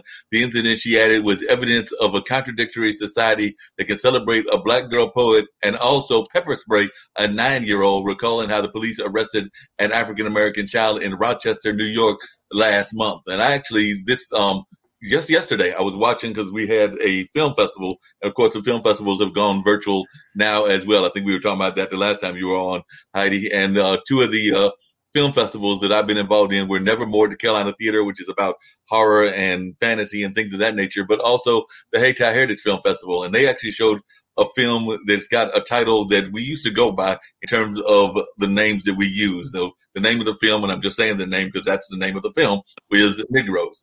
And but it's about the reflection of a 14-year-old in Liberty City. And he was talking about how they used to do these whole bicycle things and like a parade around MLK and all of that. And in the last 2 years, both last year, I believe it was, and the year before, there was incidences where the police actually launched violent attacks against, as well as some of the residents of Miami, launched attacks against these young folks and everything. And they were actually talking to the mom in the documentary. And I remember the mom saying what you just said, that she talked to her son, a gentleman who's actually is aspiring to be a waste management person. And a lot of folks would say that might be not the greatest aspirations, but he actually organized a cleanup at his young age. So he's actually doing something about what he wants to do, because there's a lot of pollution in Liberty City as well, because a lot of the other parts of Miami just see that as a dumping ground, that they can just dump their garbage there. So he actually organized a cleanup, and that was part of what the storyline was about. But I was very moved when I saw the mom sitting on her porch there in Liberty City saying that that's one of the things that she does is tell her son and guide her son into how he should be dealing with the cops if he's approached by the cops. I had that same conversation with Lauren because she's got her driver's license now. She's saving money to buy her first car. She's almost at $1,000. So we told her, when you get your $1,000, we'll match you so that you can get your first vehicle. And as she gets older and gets more independent and away from us, and she wants to go to college, she wants to act and sing, but her passion is veterinary medicine. So she wants to be a veteran. So we're looking at schools now for her, and because she doesn't want to be at home. You know how that is. And we were like, well, you want to go to school? She goes, can I go to school more than 3 or 4 hours away? I'm like, we'll discuss that. But I mean, I had that conversation with her because it's not just our black and brown boys anymore. It's our black and brown girls.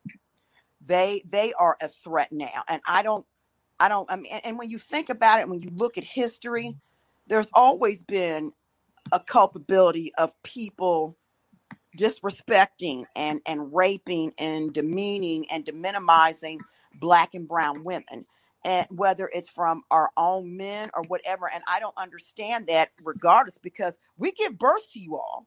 You all cannot be without us. Yes, it takes two to tango, but once that tango's done, We the ones who carry you for 9 months or 40 weeks. So God forbid if anything happens to us, babies don't necessarily come into the world.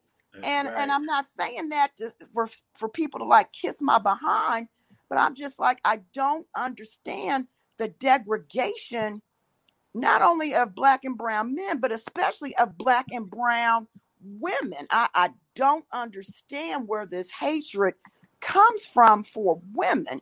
But I had to tell my daughter, I said, Lauren, I never thought I'd have to have the conversation with you.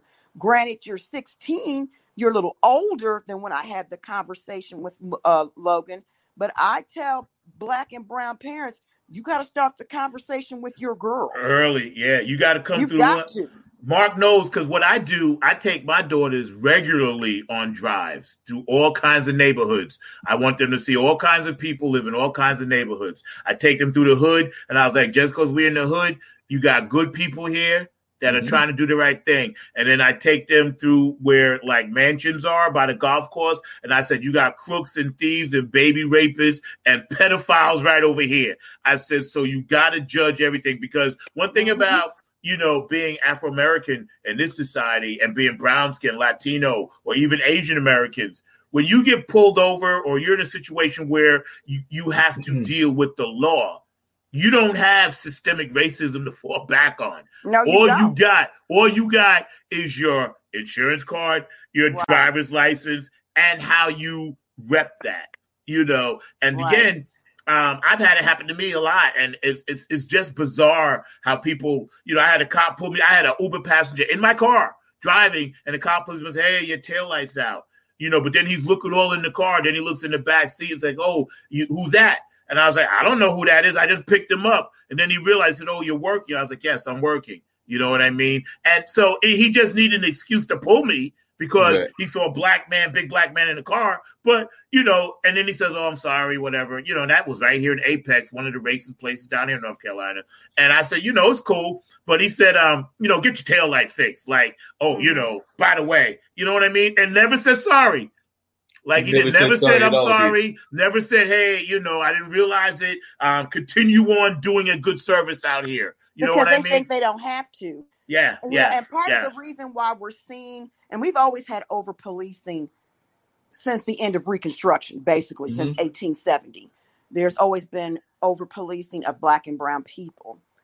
Where you're seeing it, where it's getting more hyper escalated and it turns to violence a lot quicker, is probably where maybe 15 to 20% of the police were military. Probably 60 to 70% of all police now in this country are ex-military, because they felt that gave them the edge. But while they were hiring ex-military, a lot of police departments, because of funding, no longer do background checks. Yeah. They no longer do the 10-year background checks and the behavioral profiles to make sure folk are in their right frame of mind. Because I know in Kansas City, they stopped doing police profiling. And the behavioral background stuff, it'll be almost a decade now. And they had to stop because it was costing them $3 million a year to do it. And they couldn't afford it. And they weren't getting enough state funding to keep it going. So they looked at, okay, what programs can we get rid of? We got to make sure we keep our weapons up, and we keep uniforms up, and we keep our cars up. And the cars, I understand. But the things that for psychological profiling and background checks, they eliminated. And you're seeing the product of that elimination throughout the country. So you got some racist wackadoos out here who feel like their badge is giving them a right to be a racist with a gun. And now because I'm a police officer with a badge, I now have the legal right to say, I fear for my life and I can kill you. Yeah, you're right. But I would argue that the over policing has actually been going on since the overseers' days, since we know that policing and the prison system actually literally came out of the prison system. Came out of the slavery system and all of that. So I would argue that the over policing has been going even further than you were giving it credit for. I think it's been going on since the beginning of the country, pretty much, and everything. So I think that there's been and talking about prisons. A lot of prisons are privatized now. Oh, totally. They are for profit. It's a business. So this is the new slavery. Right. How do we get Black and brown men and women into prison at a young age, institutionalize them in the system so we got free labor? Well, I mean, yeah, we pay them 15 cents on the dollar for working. It's not about re-education. It's not about reteaching anything. It's about, this is the new slave labor. So you've got that, and then you've got human trafficking, which is basically slavery. And then you have organ selling, where they specifically look for people, homeless people or low income people, brown boys, Black and brown boys between the ages of 12 and 18, the same with girls, and they're disappearing. And I read an article because Kansas City is one of the top cities for human trafficking, if you believe that. And one of the highest human trafficking days of where most human bodies are being shepherded, whether it's within the United States or outside of the United States, is during the Super Bowl. Wow. Yeah, we did hear that when we had the young lady on who was with the that was with the sisters group that was part of the Super Bowl. She actually mentioned that and everything. But one of the other movies that I saw that dealt with an issue that I think is probably very dear to your heart as well was a movie called Goldie. And it was about a young lady. I think she was a teenager. Yes, the character was about 18, but it was a real life story and everything. But she was 18, wanted to be a dancer within the video game. I mean, within the video that rappers and hip hop artists and R&B artists make and all of that. But she was pursuing that, but her mom was doing welfare. So they actually busted her mom, and she was trying to keep her two siblings while pursuing the dance opportunity and everything. Turns out that the dance opportunity was bogus, and she wound up having to turn over her sisters to child services. And I know that happens way too often because it was very much of a sad story. So I just wondering some of your thoughts about that, because that is another way that we're breaking up families, is having folks that are forced to almost break up their families because of having to put them in child services, which means that some of the members of the family are separated from each other. But I'd love to hear your thoughts about that, Heidi. If you have an extended support system, like when Logan was small, and I had to get out of part of the interview because I'm having some work done on my house. So I had to get out of part of the interview. But when Logan was growing up, 89, 91, 1993. So from the time he was age 4 to 12, 13, I was really pursuing my career.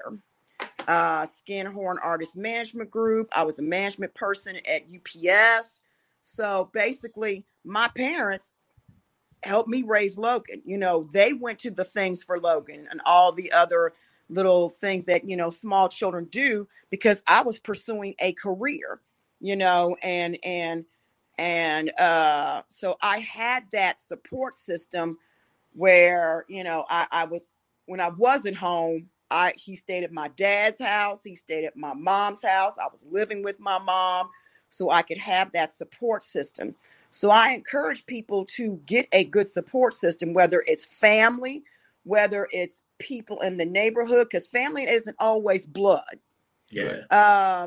You can have that good support system, and don't be afraid to tell people, you know, where you're at in life, as long as you're honest and right about what you're doing.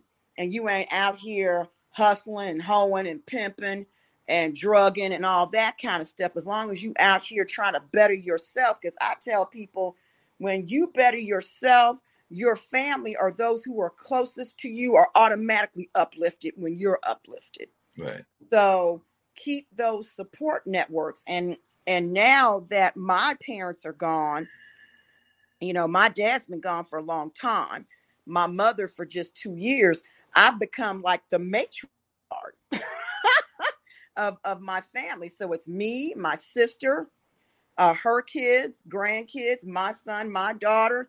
So, you know, when needs happen, and because I'm in a financial position, thank you, Jesus, where I can help out people periodically, where folk would come to my mother, they come to me now.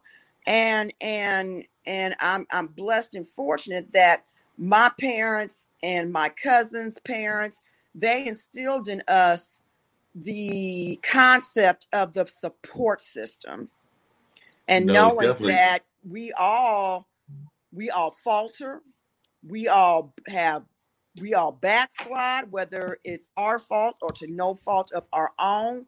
And we got to realize pride can be your downfall. Yeah, There is a good way to be prideful, and there is also a bad way to be prideful. And those who are prideful in the wrong sense, you like, well, I'm always out here, I'm by myself and don't nobody say, well, did you ask? Did you reach out? Well, when you said that told that me was right there. If that was you the haven't interesting thing made in the this. effort, then we can't be afraid. There's no stigma. There's no Right. stigma behind asking for help every now and then. That's why God put us on here to be brothers and sisters and helpmates to each other, whether it is a professional relationship or a personal relationship or a combination of both. He put us there for that reason. So I don't understand why we feel like we can't embrace what God has told you is right and good. No, that makes a lot of sense, and it was really interesting because the young lady Goldie, I'm trying to remember the name of her sisters. I think one of them had like a summer or spring in their name and everything. But the young lady and her sister, they actually did that. They approached everybody from like some boyfriend type people to. I remember even one scene they approached the her because I think the mother had the children by different fathers. So they approached Goldie's father, and Goldie's father looked like was about to let them all into the house. But of course, he had a new relationship, and the new relationship pulled him off to the side and was basically like, nah, they're not staying in my house and everything. And it was very interesting watching that scene because, like I said, he was all about letting all of them stay in. And as soon as she pulled him off to the kitchen table and had that little conversation with him, we didn't hear the conversation, but you can imagine what it was. Then he came back and he was like, I'm sorry, y'all can't stay here and everything. So I agree. You got to have that extended family and you got to stay in touch with that extended family. So if that disaster happens, you're able to deal with it and not have to go to child services and all of that. But we've got the big boss. And I know we also at some point are going to talk to, Zack about this new system he got going on because Zack has got a new system going on in terms of lollipops that he wants to give folks. But today is actually, from what I understand, and maybe Nick can talk to us about this. I know we're going to do something on Thursday, but today, March 7th, marks the 1 year anniversary, from what I understand, of IBM TV. So I'd love to hear you talk about that as it is the year anniversary. Yeah, talk about a bootstrap. This is a complete bootstrap. A year ago this day, we had 0 programs, we had 0 distribution, we had 0 everything, so, but it was thanks to actually guys like Mark and Zack who stick with the program that we're looking to move toward the next level, which is, it's, I hate to say it's a lot of work. It's almost like, you're putting your fingers on all these holes that are going through, especially in media. Wow. And see so I'm sitting here, because my wife's playing the piano downstairs. Okay, so I'm stuck. I got to do something, right? So I got this email that Mark says, "Hey, you want to join the producers, group?" And I said, "Well, yeah, of course, because either that or I'm not doing much." And, well, actually, what I did, Mark, okay, there's a way to send your content to various different groups on Facebook and LinkedIn. Okay. So Nancy, has this education thing, right? So I sent it out just now to 4 groups, 2 accepted, 2 denied. By the way, you have to get used to getting slapped. Okay. In other words, there are people saying no. If you get used to that, you'll do really well in the media business. If you don't get used to that, you better get used to that because that's sales and media, man. You're going to get used to the word no. So 2 of them said no. Okay. Already. In other words, it's like, I get that all the time. So I just go, okay, he said no, let's go to the next one. And I went to 2 of them that said yes. One group has 123,000 people. The other one has 88,000. So now she's running in front of those. In other words, you got to look for the yeses and not the nos. Speaking about yes and nos, you guys like this. You ever hear of a guy called Lawrence Taylor, right? He's a football player. Okay, football player. So I was talking to LT yesterday. Okay, no kidding. Because what happens is that, see, people think they're not accessible. They're accessible. You just go to Facebook and say, hey, you want to be on IBM TV? And he comes back, I don't know much about this IBM TV. So I try to explain what we do, blah, blah, blah. So we're in conversations with Mark, of getting Lawrence Taylor on the show, because I think he'd be a big name, because he's well known, at least in the United States. As we know, when we broadcast around the world, no one knows who these people are. But in the United States, he's definitely, he's a big name person to have. So I'm working with him right now. But you know what, Mark? Just like everybody, he can say no. Because remember, he moved into business. Football for him is like, he's into business now. So football is like history. I don't even care about it anymore. It's all about his business operation. But he might say yes. And this is the thing. I invite people all the time, expecting people will say no. And if they say no, I just move on to the next person. I mean, what am I supposed to do? I had a guy who was the CEO of Best Buy. It's a big company here in the United States for people who are listening overseas. Some of them know who Best Buy is, believe it or not, some don't. He goes, oh, yeah, I'm interested. He puts me with the PR person, and the PR person says he's booked solid till for 6 months. You get stuff like that. Mm. I mean, but I said, fine, and I move on to the next one. Yep. So tomorrow I've got the son of the founder of Napster. The founder's been on our show. John Fanning Jr. is going to be on tomorrow. And again, same thing. I just emailed him, hey, do you want to come on one of our shows? He goes, yeah. So he's going to be on. And also Shay Vaughn is going to be on. No one knows who Shay Vaughn is, but her son is a very famous actor called Vince Vaughn. Mm-hmm. Okay, he's in a lot of shows in the United States. And I check abroad to see if they're known outside the U.S., because sometimes you go, oh, I got Vince Vaughn. And you go to Nepal. Who's he? Yeah. I mean, in other words, it's like, what a rude awakening.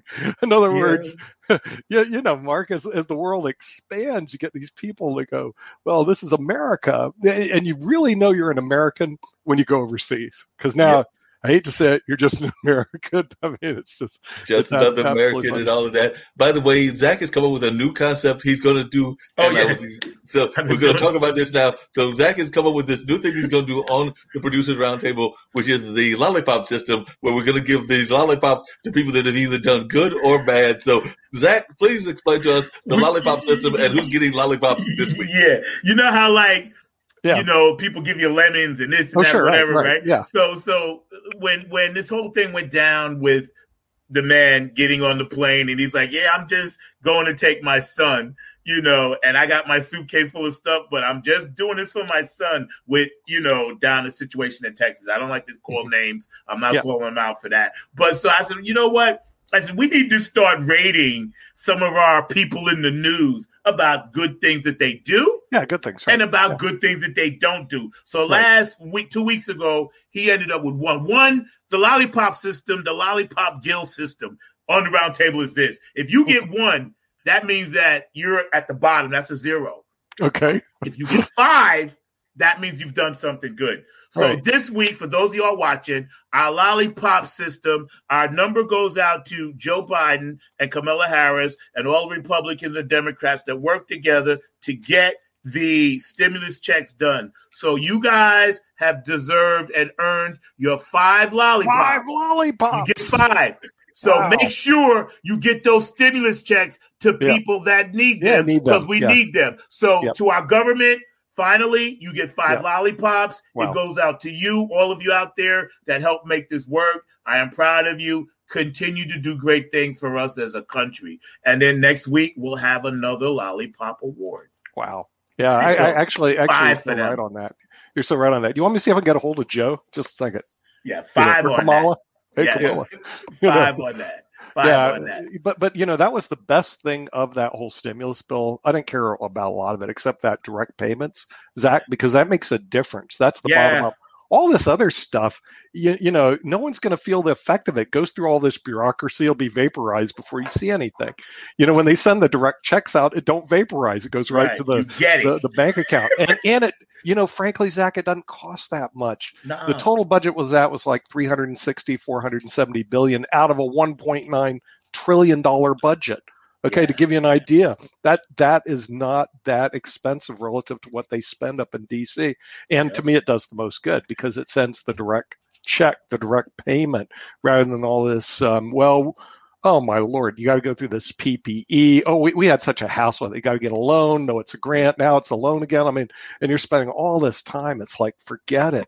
It's just not very effective. The direct payments, no questions asked, they're sent out. I kind of like that that whole idea. Nick, I have to ask you, and Mark too, you can chime in, but I want to ask you, Nick, because I haven't talked to you in a minute. But thank you for all your hard work you do. It's been a year. May's coming up on my anniversary with y'all, so really, wow. I'm juiced, man. But so check it out.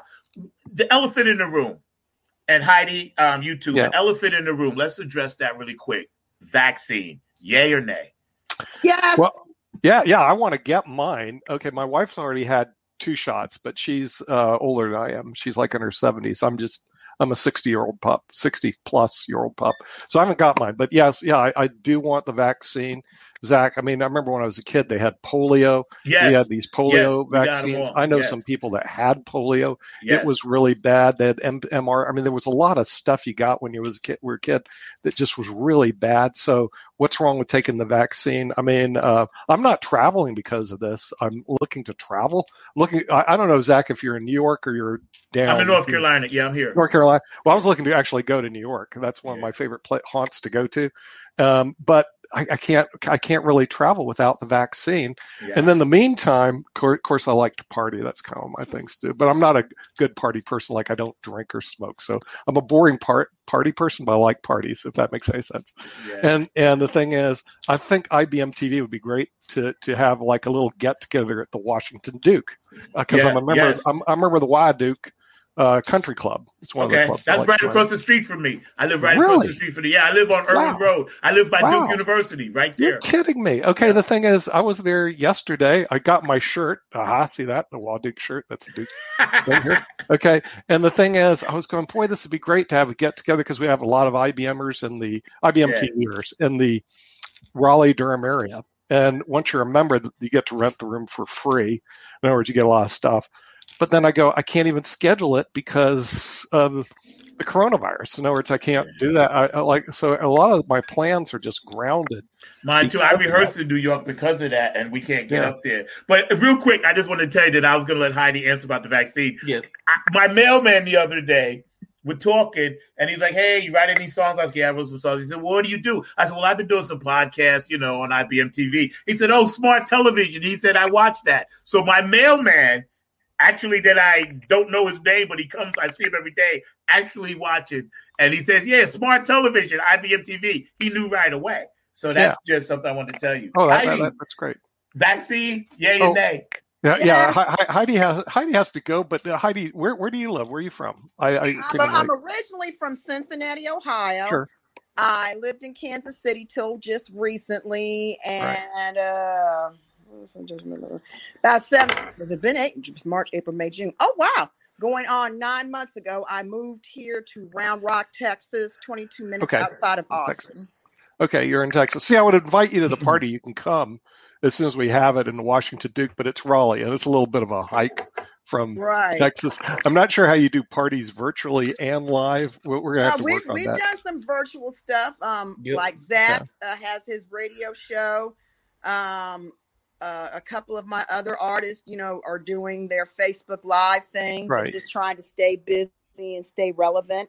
My son, who was a guest on the show, he's doing a couple of very targeted shows, just trying to get the feel of what's going on out there. And matter of fact, I've got a call here in about an hour with a talent buyer out of North Carolina. He's on XOD on demand with my promotions partner, and he's been seeing what I've been doing, and so he's like, I need to talk to you about some paid work for your artiste. So that includes Zack. So I'm gonna talk to him in a smidgy bit and see what he's talking about and what his plans are for like second, third, fourth quarter 2021 going into 2022, and to see how this will work and be relevant and be lucrative for everyone to start, doing shows or virtual events, that can make folk money, keep everybody relevant,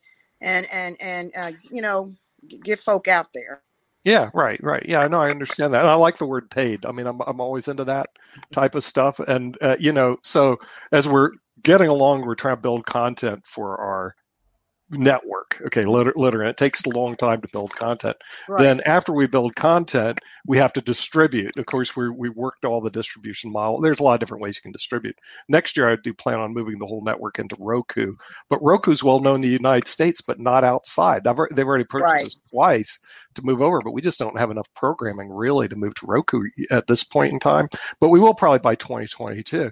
Then in the meantime, then we got 4 major advertisers saying, "Hey, I want to advertise on IBM TV." I'm going like, great, but we don't have a media kit. We don't have a rate card. In other words, we're just like, yes, I want to pay you, but then we have no way to say what our charges are. So I'm having everybody scramble around. Mark's already taken care of. Thank you. I'm starting to get everybody. Everybody's today. I'm sending mine. Okay, great. So I'm putting together the rate card. 2 of them are international corporations. 2 of them are domestic, and I'm just going. And we didn't even solicit them. So what I'm going to do, because that made me feel good that, hey, they want to advertise on IBM TV. That's great. What I'm going to do this month, I'm going to start advertising for advertisers, if that makes any sense at all.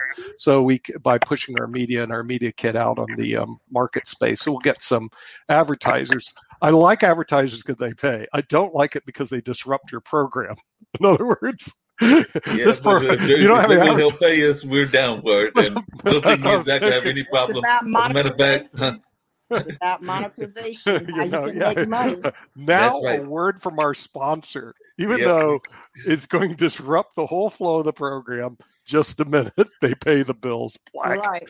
And then Zack's already got some ideas of some people that he would like to be sponsoring because they are big time fans of his and everything. So he's got some folks that he wants to sponsor different things that he's involved in. I do it at the halfway point. Like, that's what I do. Okay, we're going to take a break, and now we're going to, you know what I'm saying? So it is, Nick, you're right on point, and thank you for working hard to get this done. So we appreciate that.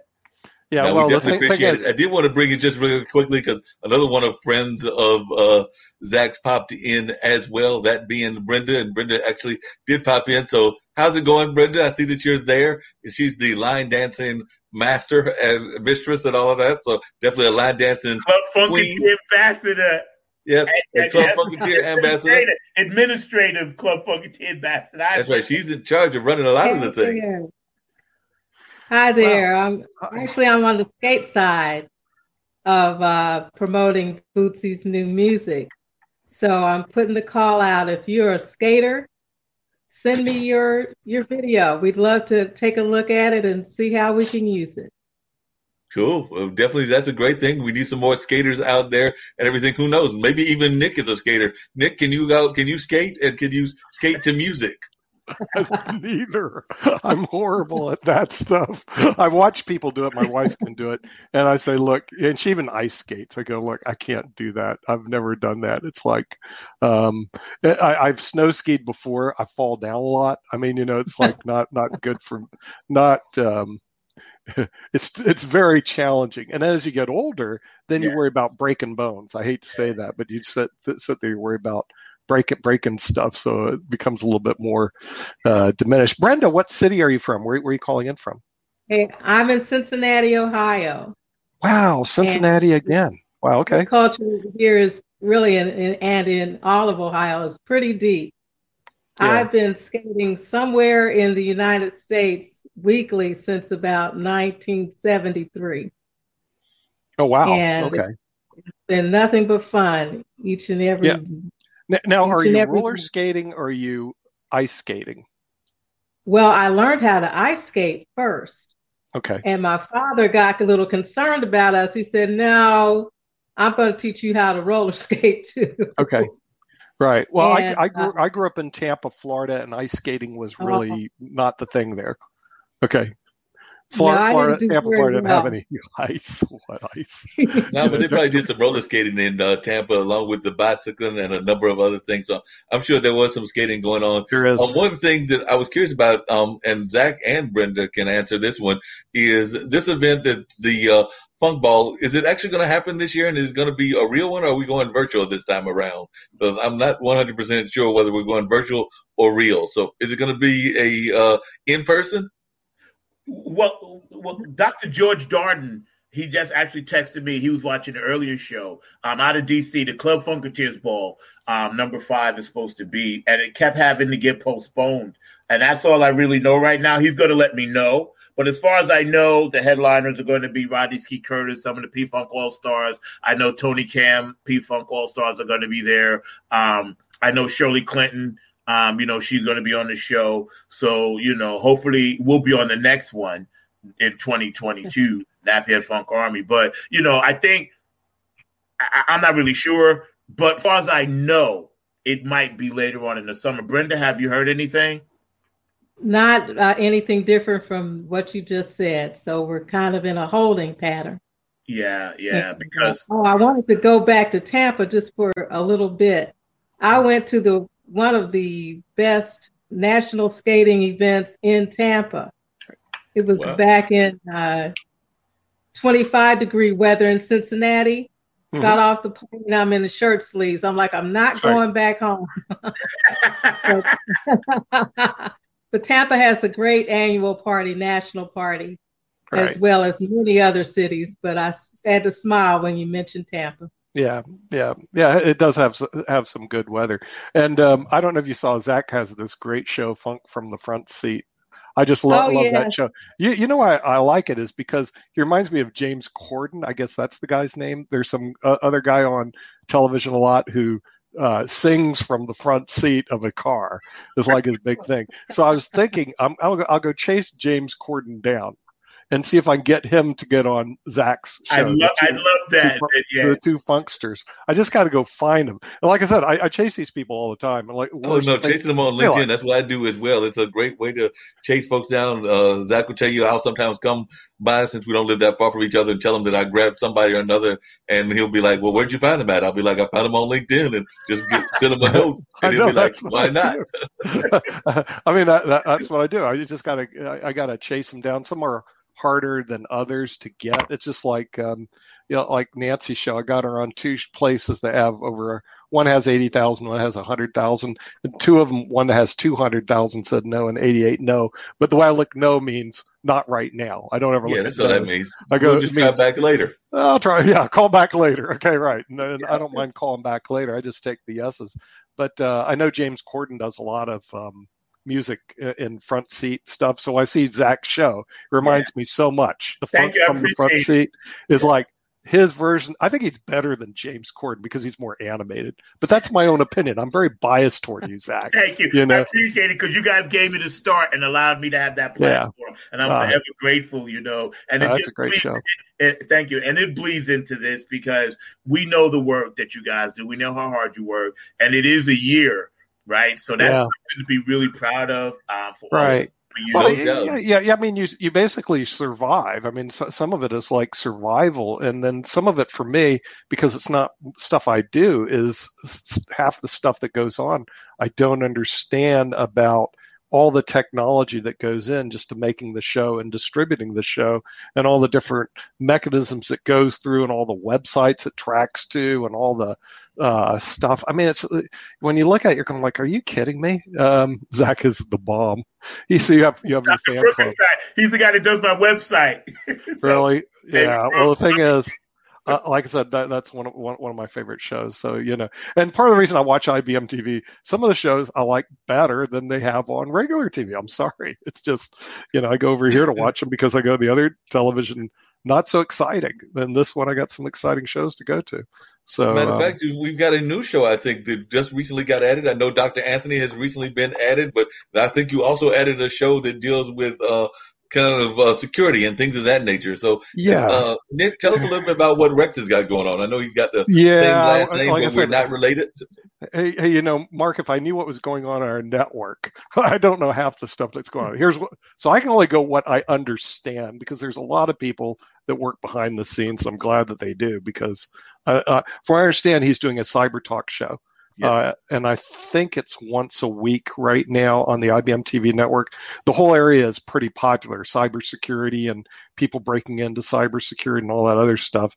So he's doing a show on that. That's about the extent I understand. It's just eventually, like I said, I'll take a look at it and then I'll know more about how the show's going. What we're trying to do is, like I say, add programs, because I need to fill up, to go onto Roku, I got to fill up all our slots between now and 2022. And that means I've got to probably double the amount of programs that we have right now. So, and then we're trying to improve the quality. And one thing I like, of course, this is my machine. Okay, I have my own fan club machine, and I love it because it's like a workaround. I'd like to introduce my favorite person on television, the guy who's the star of Funk from the Front Seat. Let's give a warm welcome to Zack Robertson. Okay, now the thing is, to get my fan club on board, here's what I do. Okay, I go to YouTube, and there's a little clapping thing here, right? That's on my cell phone, and you guys just can't see it because it's on the camera. And of course, another one of my favorites is Mark Lee. Welcome to the show. All right. Okay, it's all fake, Paul. But he's got his toys he likes to play with. Everybody's got their toys that they like to play with. I just love the clapping toy. I think it's just great. As technology improves, I'm sure there's going to be a way we can put it on StreamYard and people can press all that. But that's the technology I think is going to continually improve on the media. Part of the reason we're bringing in Shay Vaughn is she actually has her own. She has her own network. Believe it or not. In other words, not only is her son Vince Vaughn, she does a network very similar to us. She does a women's and also worldwide network. She has like two of them that are going on. So I was going to bring her on to find out what she does, whether or not we can collaborate and perhaps work together. Because the real thing is, a lot of people, Mark, in this industry, they think they're all competing against each other. We ain't competing against anybody. Come on, you got to collaborate and work with people. Because if the minute somebody says, "Oh, we're going to compete," I said, I don't really care about competition. And if you want to look at competition, there's a big competition out there. It's called Netflix, okay, or Facebook, or one of the what I call the majors. And all the small guys, if they all work together, they may do well against one of those majors. But I'm just telling you, the thing is, I look all the demographics, and we're not really a Netflix. We're not really a Facebook. We're not really a YouTube. We're like in this world into itself. So like I said, I'm not really worried about it. But I think with her, we could add some more programs and collaborate on how to work with her networks that she does, because she has an original program too, Mark, and that's something that we'll probably talk about tomorrow. But that sounds great. Sounds like there's going to be some good connections and all of that, and definitely sounds like it could be a way that folks can work together, because we're all about trying to find ways to work together and improve that connection that we're all trying to have on that level. Yeah. So definitely I agree with you that that's something that needs to be done more of, is have those kind of connections. And definitely I think that the Lollipop Award is going to be something new that we're really going to love here at everything. Right. So we're going to just have that Lollipop Award and all of that, and folks will be Brenda gets 6, okay? Brenda, you get 6. You get above 5. Okay. 5 is the limit. Brenda, if you get She's 6, so good, she gets 6. Right. First one to go above 5, because Brenda, 5 is the maximum that Zack gives out. Right. So if you got 6, you must be somebody pretty special to him, because he doesn't do 6. No, I don't do 6. So we're going to have a new special award, the 6 Award, and Brenda's going to get that as the primary person that's in charge of this whole Club Funketeers in terms of the administrative side. So you're going to get now, are we just going to go for the 6, or can't you get a 7? No. This is just 6. It stops at 5. 5 stars. Everything is 5. The rating. That's true. It's 5 stars. It's always 5. But because Brenda is who she is, you get a bonus. Yes, she got that it's extra 5 one. plus a bonus. Because she just jumped in today. She was doing her thing, and I sent her, and she's like, "Yeah, boom, I'm in." And she just jumps in. So when you jump in, like Nick did, Nick gets 6 today. Nick, you earned 6 for being the owner and for your constant effort to make us better and grow. So you get 6. And you deserve 6. You and Kim both. So you get 6. And I don't, and you won't. You'll see as we go. Yeah, there'll be days when politicians will piss us off. They're going to get 1, and you'll see me like this. You take it 1. Ted Cruz. Question. If they really piss us off, in terms of the politicians and some of these other folks that are doing bad things in the government, we have a broken lollipop. In other words, can we go this like is we went above 6? Can we have one that's below 1? This is sour. So they don't even get a sour. Okay? So they get a sour one. You know how all the kids would always pick out what they want? Then there's that one kid that's like, this is sour. I don't like it. Ted Cruz taking you on a vacation, doing a snowstorm, sour lollipop award. All right? Just saying. That's gets a sour good. pop. Just saying.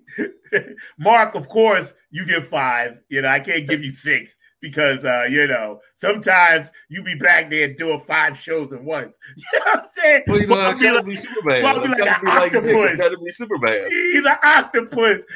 You know, I'm like, Mark, what are you doing? He's like, he's talking. And I'm like, what are you doing? I thought he was talking to me, and he's on the phone talking to somebody else. Like, Mark, we are on the show. Hello. But Mark, you get 6 because you're an amazing man on the real, you know, on the real. You get your 5, maybe 6. I can maybe get a 6. All right. Maybe. The day ain't over yet. I'll take a maybe 6 and everything. I'll take that since it's coming from Zack, who always gets. I was actually going to give Zack a 6.5 because Zack does some amazing things. I was going to give Zack a 6.5. You know the funny thing? I don't even eat lollipops. I just wanted to pick out something. I'll tell you how this started. Because you know when I went to the pizza parlor and the guy was giving away Valentine's Day stuff, right? And he said, here, have a lollipop. And he said, matter of fact, take 10 of them. You know, he gave me just this whole bag. So I was like, man, they're sitting around my house. What could I use it for? So then I was trying to figure out how we on the round table can have some humor because we've been under so much negative stress. So, you know, last week, the week before that, Nick, you've been watching, Mark and I have been having some humor with the show because we need humor in the midst of the smart TV information. I think that's important. So, you know, we just came up with a little something. I was like, you know what, Mark, we're going to do this. So just to keep it different, but it's fun. It makes me laugh. And I think about it during the week. Don't poo-poo the Lollipop Award, y'all out there in the audience. No. And for those of you in other countries, don't poo-poo it, because I will definitely get other countries too. So, Ankit, you better tell them. Ankit right now, Ankit got 3. Got lollipops in India. He's at 3 because he hasn't called me in a long time. So, really? Ankit, you at 3 lollipops. You better get up to 5. I'll give him a rough time next time. Let him know. Yes. Back, you know. So the thing is, the Lollipop Award. Yeah, you know, the thing is, the awards thing, that I think we did one in December. Yeah, we did. I'm talking to Paul because we're going to do International Day of Peace again. Yeah. That's coming up like in September. I said, Paul, you know what we should, because he heads up the International Day of Peace. He takes out this whole area of Times Square. I don't know how he gets it, but he gets the whole Times Square and all these people to show up. I mean, he's kind of amazing. But I said, we got to do an International Day of Peace awards ceremony because so I'm talking to him right now to do another award ceremony because I don't want to wait till December 30th to do another award ceremony, you know, but we could do an International Day of Peace award ceremony. I'm waiting for him to get back with me, but Zack, you could do the Lollipop Awards every Sunday. Yes. You know? That's a regular thing now. That's a regular thing. That's good. Thank you. That's a regular thing, you know, and I'm working on something for the Bobblehead Award. I haven't figured it out yet, but I'm working on my Bobblehead Award because you know what it is? I got all this stuff in my apartment and I live alone, right? So I was like, okay, I got to utilize some of this stuff and put it into the shows and come up with ideas or whatever. But yeah, thank you, Nick. I will continue this and I'll definitely let everybody know on Sunday this person is getting this. Okay, the Lollipop Award. So they're going to get the Lollipop Award now. Yeah, because you know, Mark, we did some research on the award ceremonies are big. That's the reason they had the Golden Globe Awards. So that was pretty big. We were bidding on the Family Film Festival Awards. It was picked up by Real Z, and so I had to go. I don't know who Real Z is, but then I went and looked at them. They have 68 million followers and subscribers. I was going, well, we can't compete with that right now. That'll be a while, but they're going to do the Family Film Awards. Homestoner brought the deal over to them. That we were entertaining it, but we're just not big enough yet to do that. Lollipop, we could do the Lollipop Awards. Yeah, well, we've got the Lollipop Guild apparently. The Lollipop Guild. Yeah, got the Lollipop Guild going on and all that. Lollipop Guild. Got a whole Lollipop Guild happening and all that. That could be amazing. And we do need some humor, so I'm glad we're having this humorous kind of moment and everything. You know, my friend Brian actually asked a question on his show. And I'm going to actually throw it on our show as well. And by the way, he's thinking about doing a voice revive. And by the way, he's the guy that did the Halloween party for us. And he's going to do a voice revive celebration in San Diego. I think in 2022 is when they're planning on it. They've already asked me to possibly join them out there and do some MC work for them and all of that. And I'm going to make sure that Zack gets a funk band, his band, to play for it and everything, because I told him that I can't come unless I'm bringing my friend with me and everything. So we're going to go. That would make sense. But right now, here's the thing with that. It's a question of who's going to sponsor us? How can I get through New York and Philly and finish your music and rehearse? And it's basically the last three things. But what I was going to say, Nick, to add on to what you're talking about, IBM, also, too, I will be back out this summer doing the Out and Abouts. Okay, I got the information. Yeah. Kim sent it to me, right? And I'm just trying to figure out the best time to do it. But I think it's going to be a necessary part of what we do. Because people have so much to say now, I'm sure. Right. Last time it was about the protest and we were out and about doing it and we had a lot of footage on that. And that was what it was. But this time we're coming out of this thing. And I am so curious to talk to people. There was a mask burning in Iowa. I don't know if y'all heard about that. Everybody brought their masks and they burned them to protest this. Yeah, it was crazy. They had this thing. Like, everybody bring your mask into place and just burn it. I would have liked to have been there because I would like to have known what prompted this.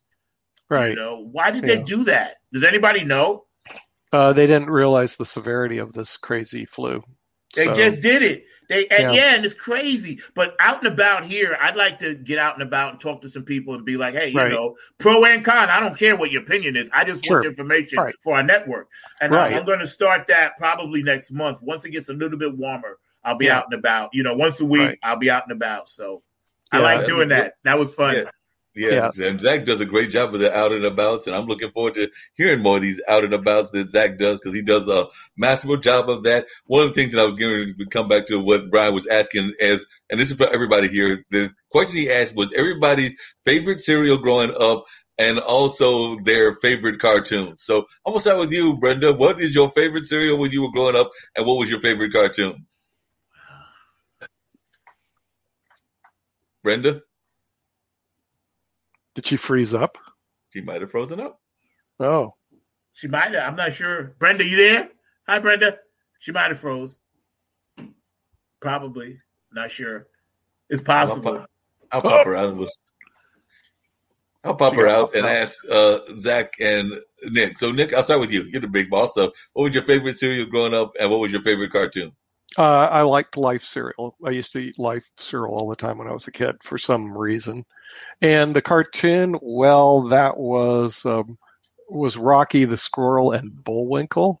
Oh, yeah. I don't know why I was into Rocky the Squirrel and Bullwinkle, but I kind of liked that show when I was a kid. I remember when I had my tonsils taken out, the next thing my parents did when I was 3 years old, they handed me this Rocky the Squirrel and Bullwinkle, coloring book, and it made me happy. Don't ask me why. When you're 3 years old, Captain Crunch. Right. I think Brenda's back, so I'll ask Brenda your. And I still got to get. Yeah, I got your cereal and your cartoon. Brenda, your favorite cereal and your favorite cartoon. She's frozen up again. He froze up again, but David answered the question. He said Captain Crunch and Looney Tunes. Captain Crunch, yeah. Right. Yep. Yeah, I'm here. Hi. All right, Brenda. So, I was asking your favorite cereal and your favorite cartoon. Yeah, I'm here. Favorite cereal, favorite cartoon. Looks like it froze on. I think she's having tech issues. Yeah, but I'll jump in. My favorite cereal. It's close, man. It's close. Captain Crunch hung in there for a long time, man. Right. I was like, but see, Frosted Flakes that was my side piece. You know what I'm saying? I was married to Captain Crunch, but every now and then I would cheat and get Frosted Flakes. I would go, and that's my side piece. So I'm going to leave it at that. But Captain Crunch, I was, man, oh, man, I could eat a box full of that. I used to eat a mixing bowl full of that. My father, because when you're a teenager, my father used to be like, boy, you just eat this out of the house. And I would just gobble that stuff down. Captain Crunch, my side piece, Tony the Tiger. Favorite cartoon would have to be Space Ghost. I remember Space Ghost. Space Ghost, right. And he's flying. Space Ghost was my boy. Because I got all the elements. I got my E.T. space stuff in there. I had my scary, ghostly stuff in there. And he traveled to different dimensions and places. So Space Ghost, Johnny Quest, again, was my side piece. Love Johnny Quest. But Space Ghost, favorite cartoon. Captain Crunch. All right, well, I went with Kellogg's. Kellogg's, Tony was in all day long. I had to have some Tony the Tigers and the Kellogg's and all of that. So that would be my favorite cereal. If I had a side one, it might be a little bit on the Raisin Bran side and all of that. So I know those are two different flavors, but I did like getting those raisins and all of that. So those would probably be my two and everything. And then in terms of the cartoons, I'll say the same one that I said on Brian's show yesterday, which was I was a big fan of Fat Albert. Yes, I like Fat Albert. And really, Fat Albert. Yeah, and then I like those that had like a gang of folks with them. So Fat Albert was one, and then my other one that was the side one and everything would be Scooby Doo. Scooby Doo. Scooby Doo was wide open. You know what I think my daughters, and they're 12, 15, I try to explain to them what it was like when this stuff wasn't on 24/7. I said, kids used to look forward to Saturdays when we were growing up. That was the thing. And our parents knew it because they gave us that Saturday space. They didn't have to worry about where we were. They knew, okay, these kids are going to be in front of the TV or with magazines. And it's different now. Right. I think kids miss out on how Nick and Mark, how we grew up, and there's nothing against the times. I just think that they miss that wholesome, carefree, just like, oh, man, I can't wait for this. Because at Christmas, we didn't see toy commercials all year long. You only saw them at Christmas time. So I think kids nowadays, they got too much information, and it's too much, and they don't get a chance to enjoy the moment. They take a selfie, and then they're looking at it, but like enjoy why you did it instead of just doing it. You know what I mean? Nick, I got a question for you, and Mark too, because I told you we was going to talk about this, Mark. I know we got to roll out, but the cancer culture, Nick, which has really bothered me. Yeah, and Mark knows this is my pet peeve. Right. Okay. I'm fed up with it. I've had enough of it. I'm sick of it. And I can't take, and believe me, anybody that's watching, I support every thing out there, from child abuse to women being abused to whatever, cancer, whatever. My dad and my sister died of cancer. So, but what I'm saying is I don't want to have to try to seek my entertainment and enjoyment and constantly be bombarded with ribbons, with this, with that, with this. Can I just, as a human being, sit down for 3 hours and watch a football game without seeing all the pink cleats reminding me of cancer, gloom, and doom? That's all I'm saying. See what I mean, Nick? It's just, why constantly remind me of gloom and doom? Can I escape it for a second? Please give me a break. Right. Well, it actually ties back to what you just said earlier about the TV that we watched as kids, because I agree with you about the Saturday night cartoons and everything. But the other thing that I remember is that there was another time frame that we also had as well. And I knew that generally, even when my folks had their radio station, I was probably going to be home watching TV, I'd say between the hours of 3 and 5, because I was right after school. And that's also when those kid-oriented dramas were on. And by that, I mean like the animated version of Batman or the Wild Wild West and everything, which is, even though it was a Western, it still was geared to the way they did it in kind of a cartoonish form toward the kids and all of that. So there was a number of those shows on that you knew that you were going to be locked into from about 3 till maybe around dinner time, around 5 or 6 and something like that. But immediately after school, and there wasn't a lot of these kind of, there were pitches, but the pitches happened like once a year. I mean, we all knew when you were going to get the what's my guy, the Jerry Lewis and his campaign, but that was a once a year campaign, and the same with a number of the other campaigns. Right.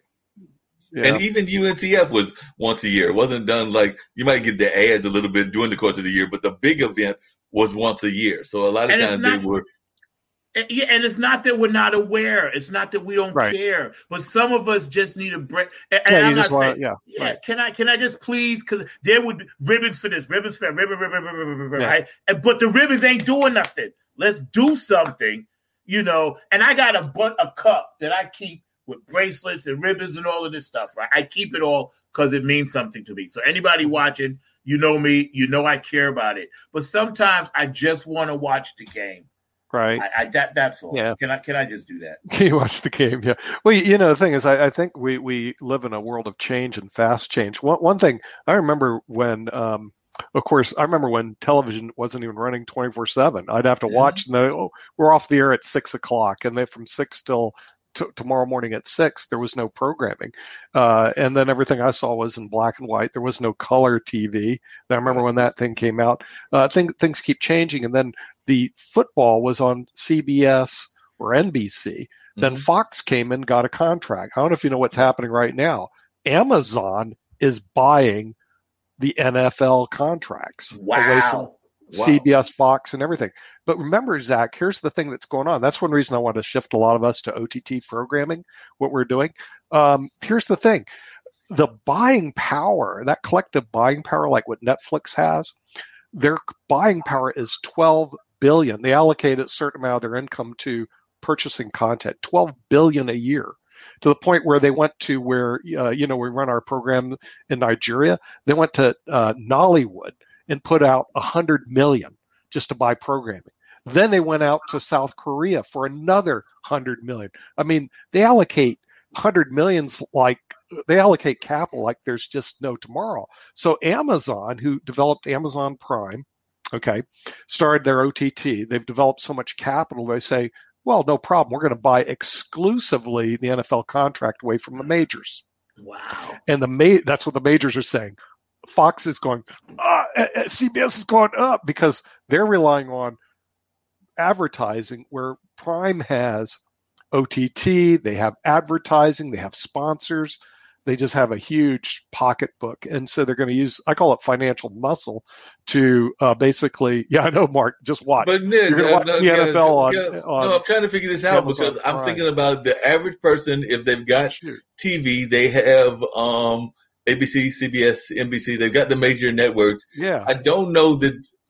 I know a lot of people have Amazon Prime. I've got an Amazon account, but I don't know that there's as I'm hearing you talk, I'm trying to think, are there enough people with Amazon Prime for them to have the numbers that, say, the networks would have? That's what I'm trying to figure out.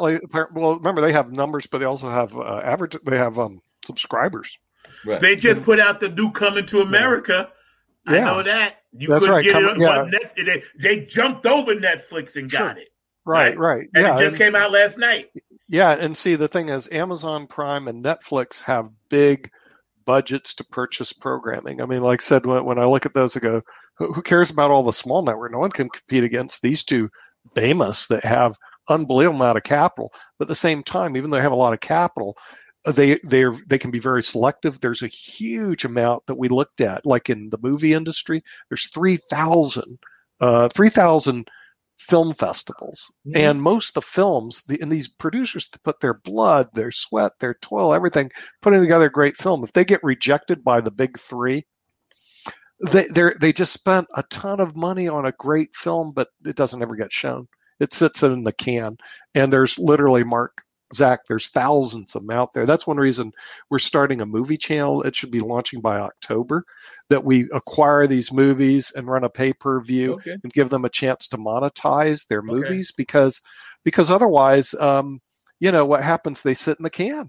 And some of them are pretty good movies. They just, they didn't, if it's almost like this. If Amazon and Netflix don't pick you up, today, you're sitting there with literally hundreds of thousands of dollars invested in a decent movie that people could watch, and no one watches it. No way you can get your money back. It's pretty horrible. We have some guy who was doing a study on it. 1 out of 20 movies will make money. 19 of them go under. I mean, it's really, really bad. You think TV's bad? Try the movie industry. Yeah. It's bad on steroids. I know the new Wonder Woman that came out had to shift. All these new movies that are coming out, they all had to pivot and shift in the middle of their production because of what you just said, Nick. Yeah, and the thing is, also on Monday, I invited Adam James back. I hope he comes back. I don't know. Hollywood producer, but you probably don't know him well as a Hollywood producer, but you may know his family. His dad or his grandfather founded a company called Raymond James, which they named the Raymond James Stadium after. Right, but it's really a financial services company. But he's a Hollywood producer in Hollywood, and a lot of the Hollywood producers, the problem because of coronavirus, nothing to produce. In other words, you can't get your crew together. You can't. We were able to do this because we were doing everything virtual, right? But we couldn't do out and about. You see what I mean, Zach? That was one of the nice programs we're looking forward to. But we couldn't do it because you had to physically go see people during a pandemic. Right. But think, the movies, they got to bring in the producer, they got to bring the actors, they got to bring the stagemen, they got to bring all these people together. Hollywood's been out of business for a year. The only thing that you're seeing are things that are in the can that have been in the can for more than 2 years. Yeah, but it might be out of the business for a while. I know we're ready to wrap up and everything. I was going to let y'all see something that I just did for the fun of it and everything, because you can make your own commercial. So I made one for the online dinner party. So I'm about to play that right now just so y'all can watch it. Yeah, I'd like to see it. Yeah. More telling. That was my little quick 6-second commercial. I think it played. Yeah. Nope, it didn't play. Hold on. Let me try it again. Okay. I saw it give me the little crazy note. Right. Let me try one more time. The hardest working man in show business. I try to be. I don't know, though. You love working multiple jobs as well. So you are also. Well, he's figured out somehow to get the cameras on his car. I'm still not sure how you do that, Zach. It's a secret. That's what I figured. It's a secret. I don't know how you do that. The secret sauce.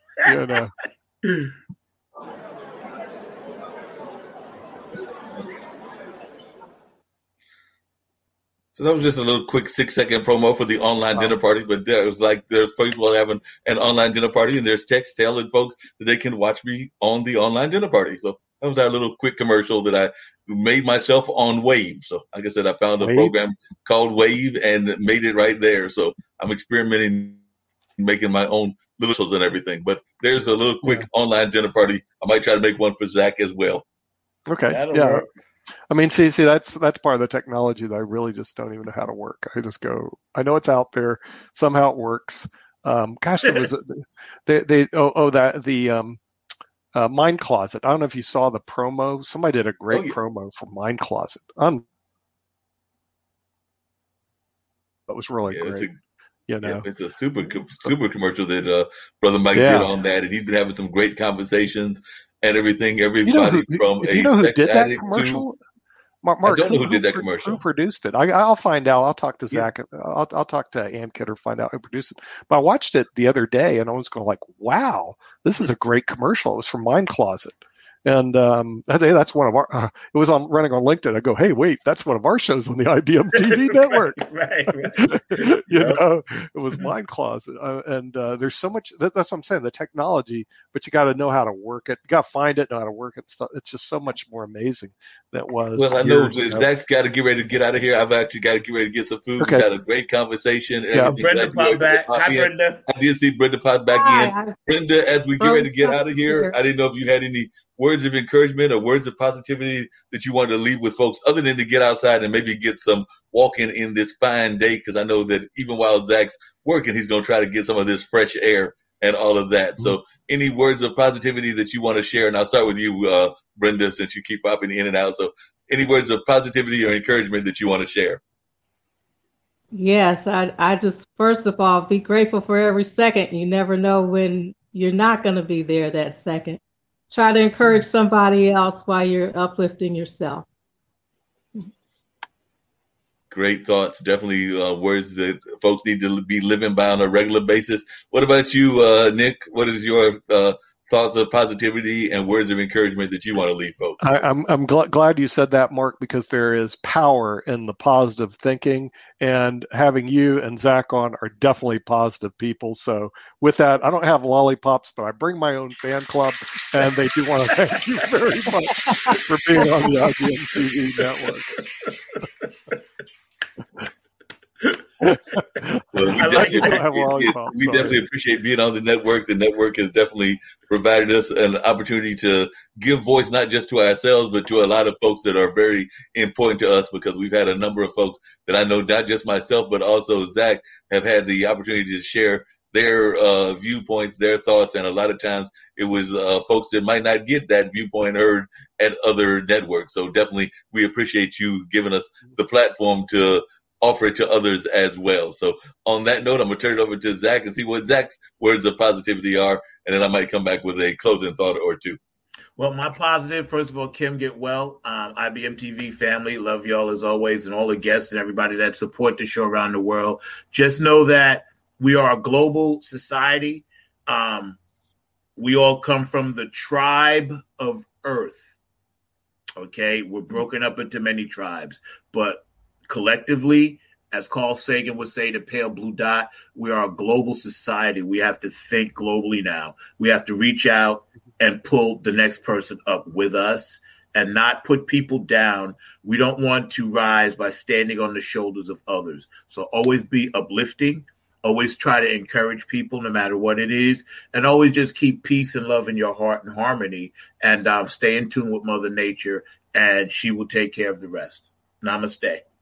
No, I thoroughly agree with that, and I think that that's probably some good words to end on, because I definitely think that unity is what it's all about. Unity is definitely what we need to be having in this world. We've seen too much disunity here in the United States, but in other parts of the globe as well. So it is my definite hope that in 2021 and for the rest of 2021, as well as for the rest of the years to come, that we'll be finding ways to unify and to work in cohesion with each other and not working in ways of separation. So like I said, some folks may say that that's kind of like one of those John Lennon kind of like thoughts of the way he looked at the world and everything. But I say, why can't we live a kind of the attitude that John Lennon was singing about and that Michael Jackson was singing about when he was singing about the man in the mirror?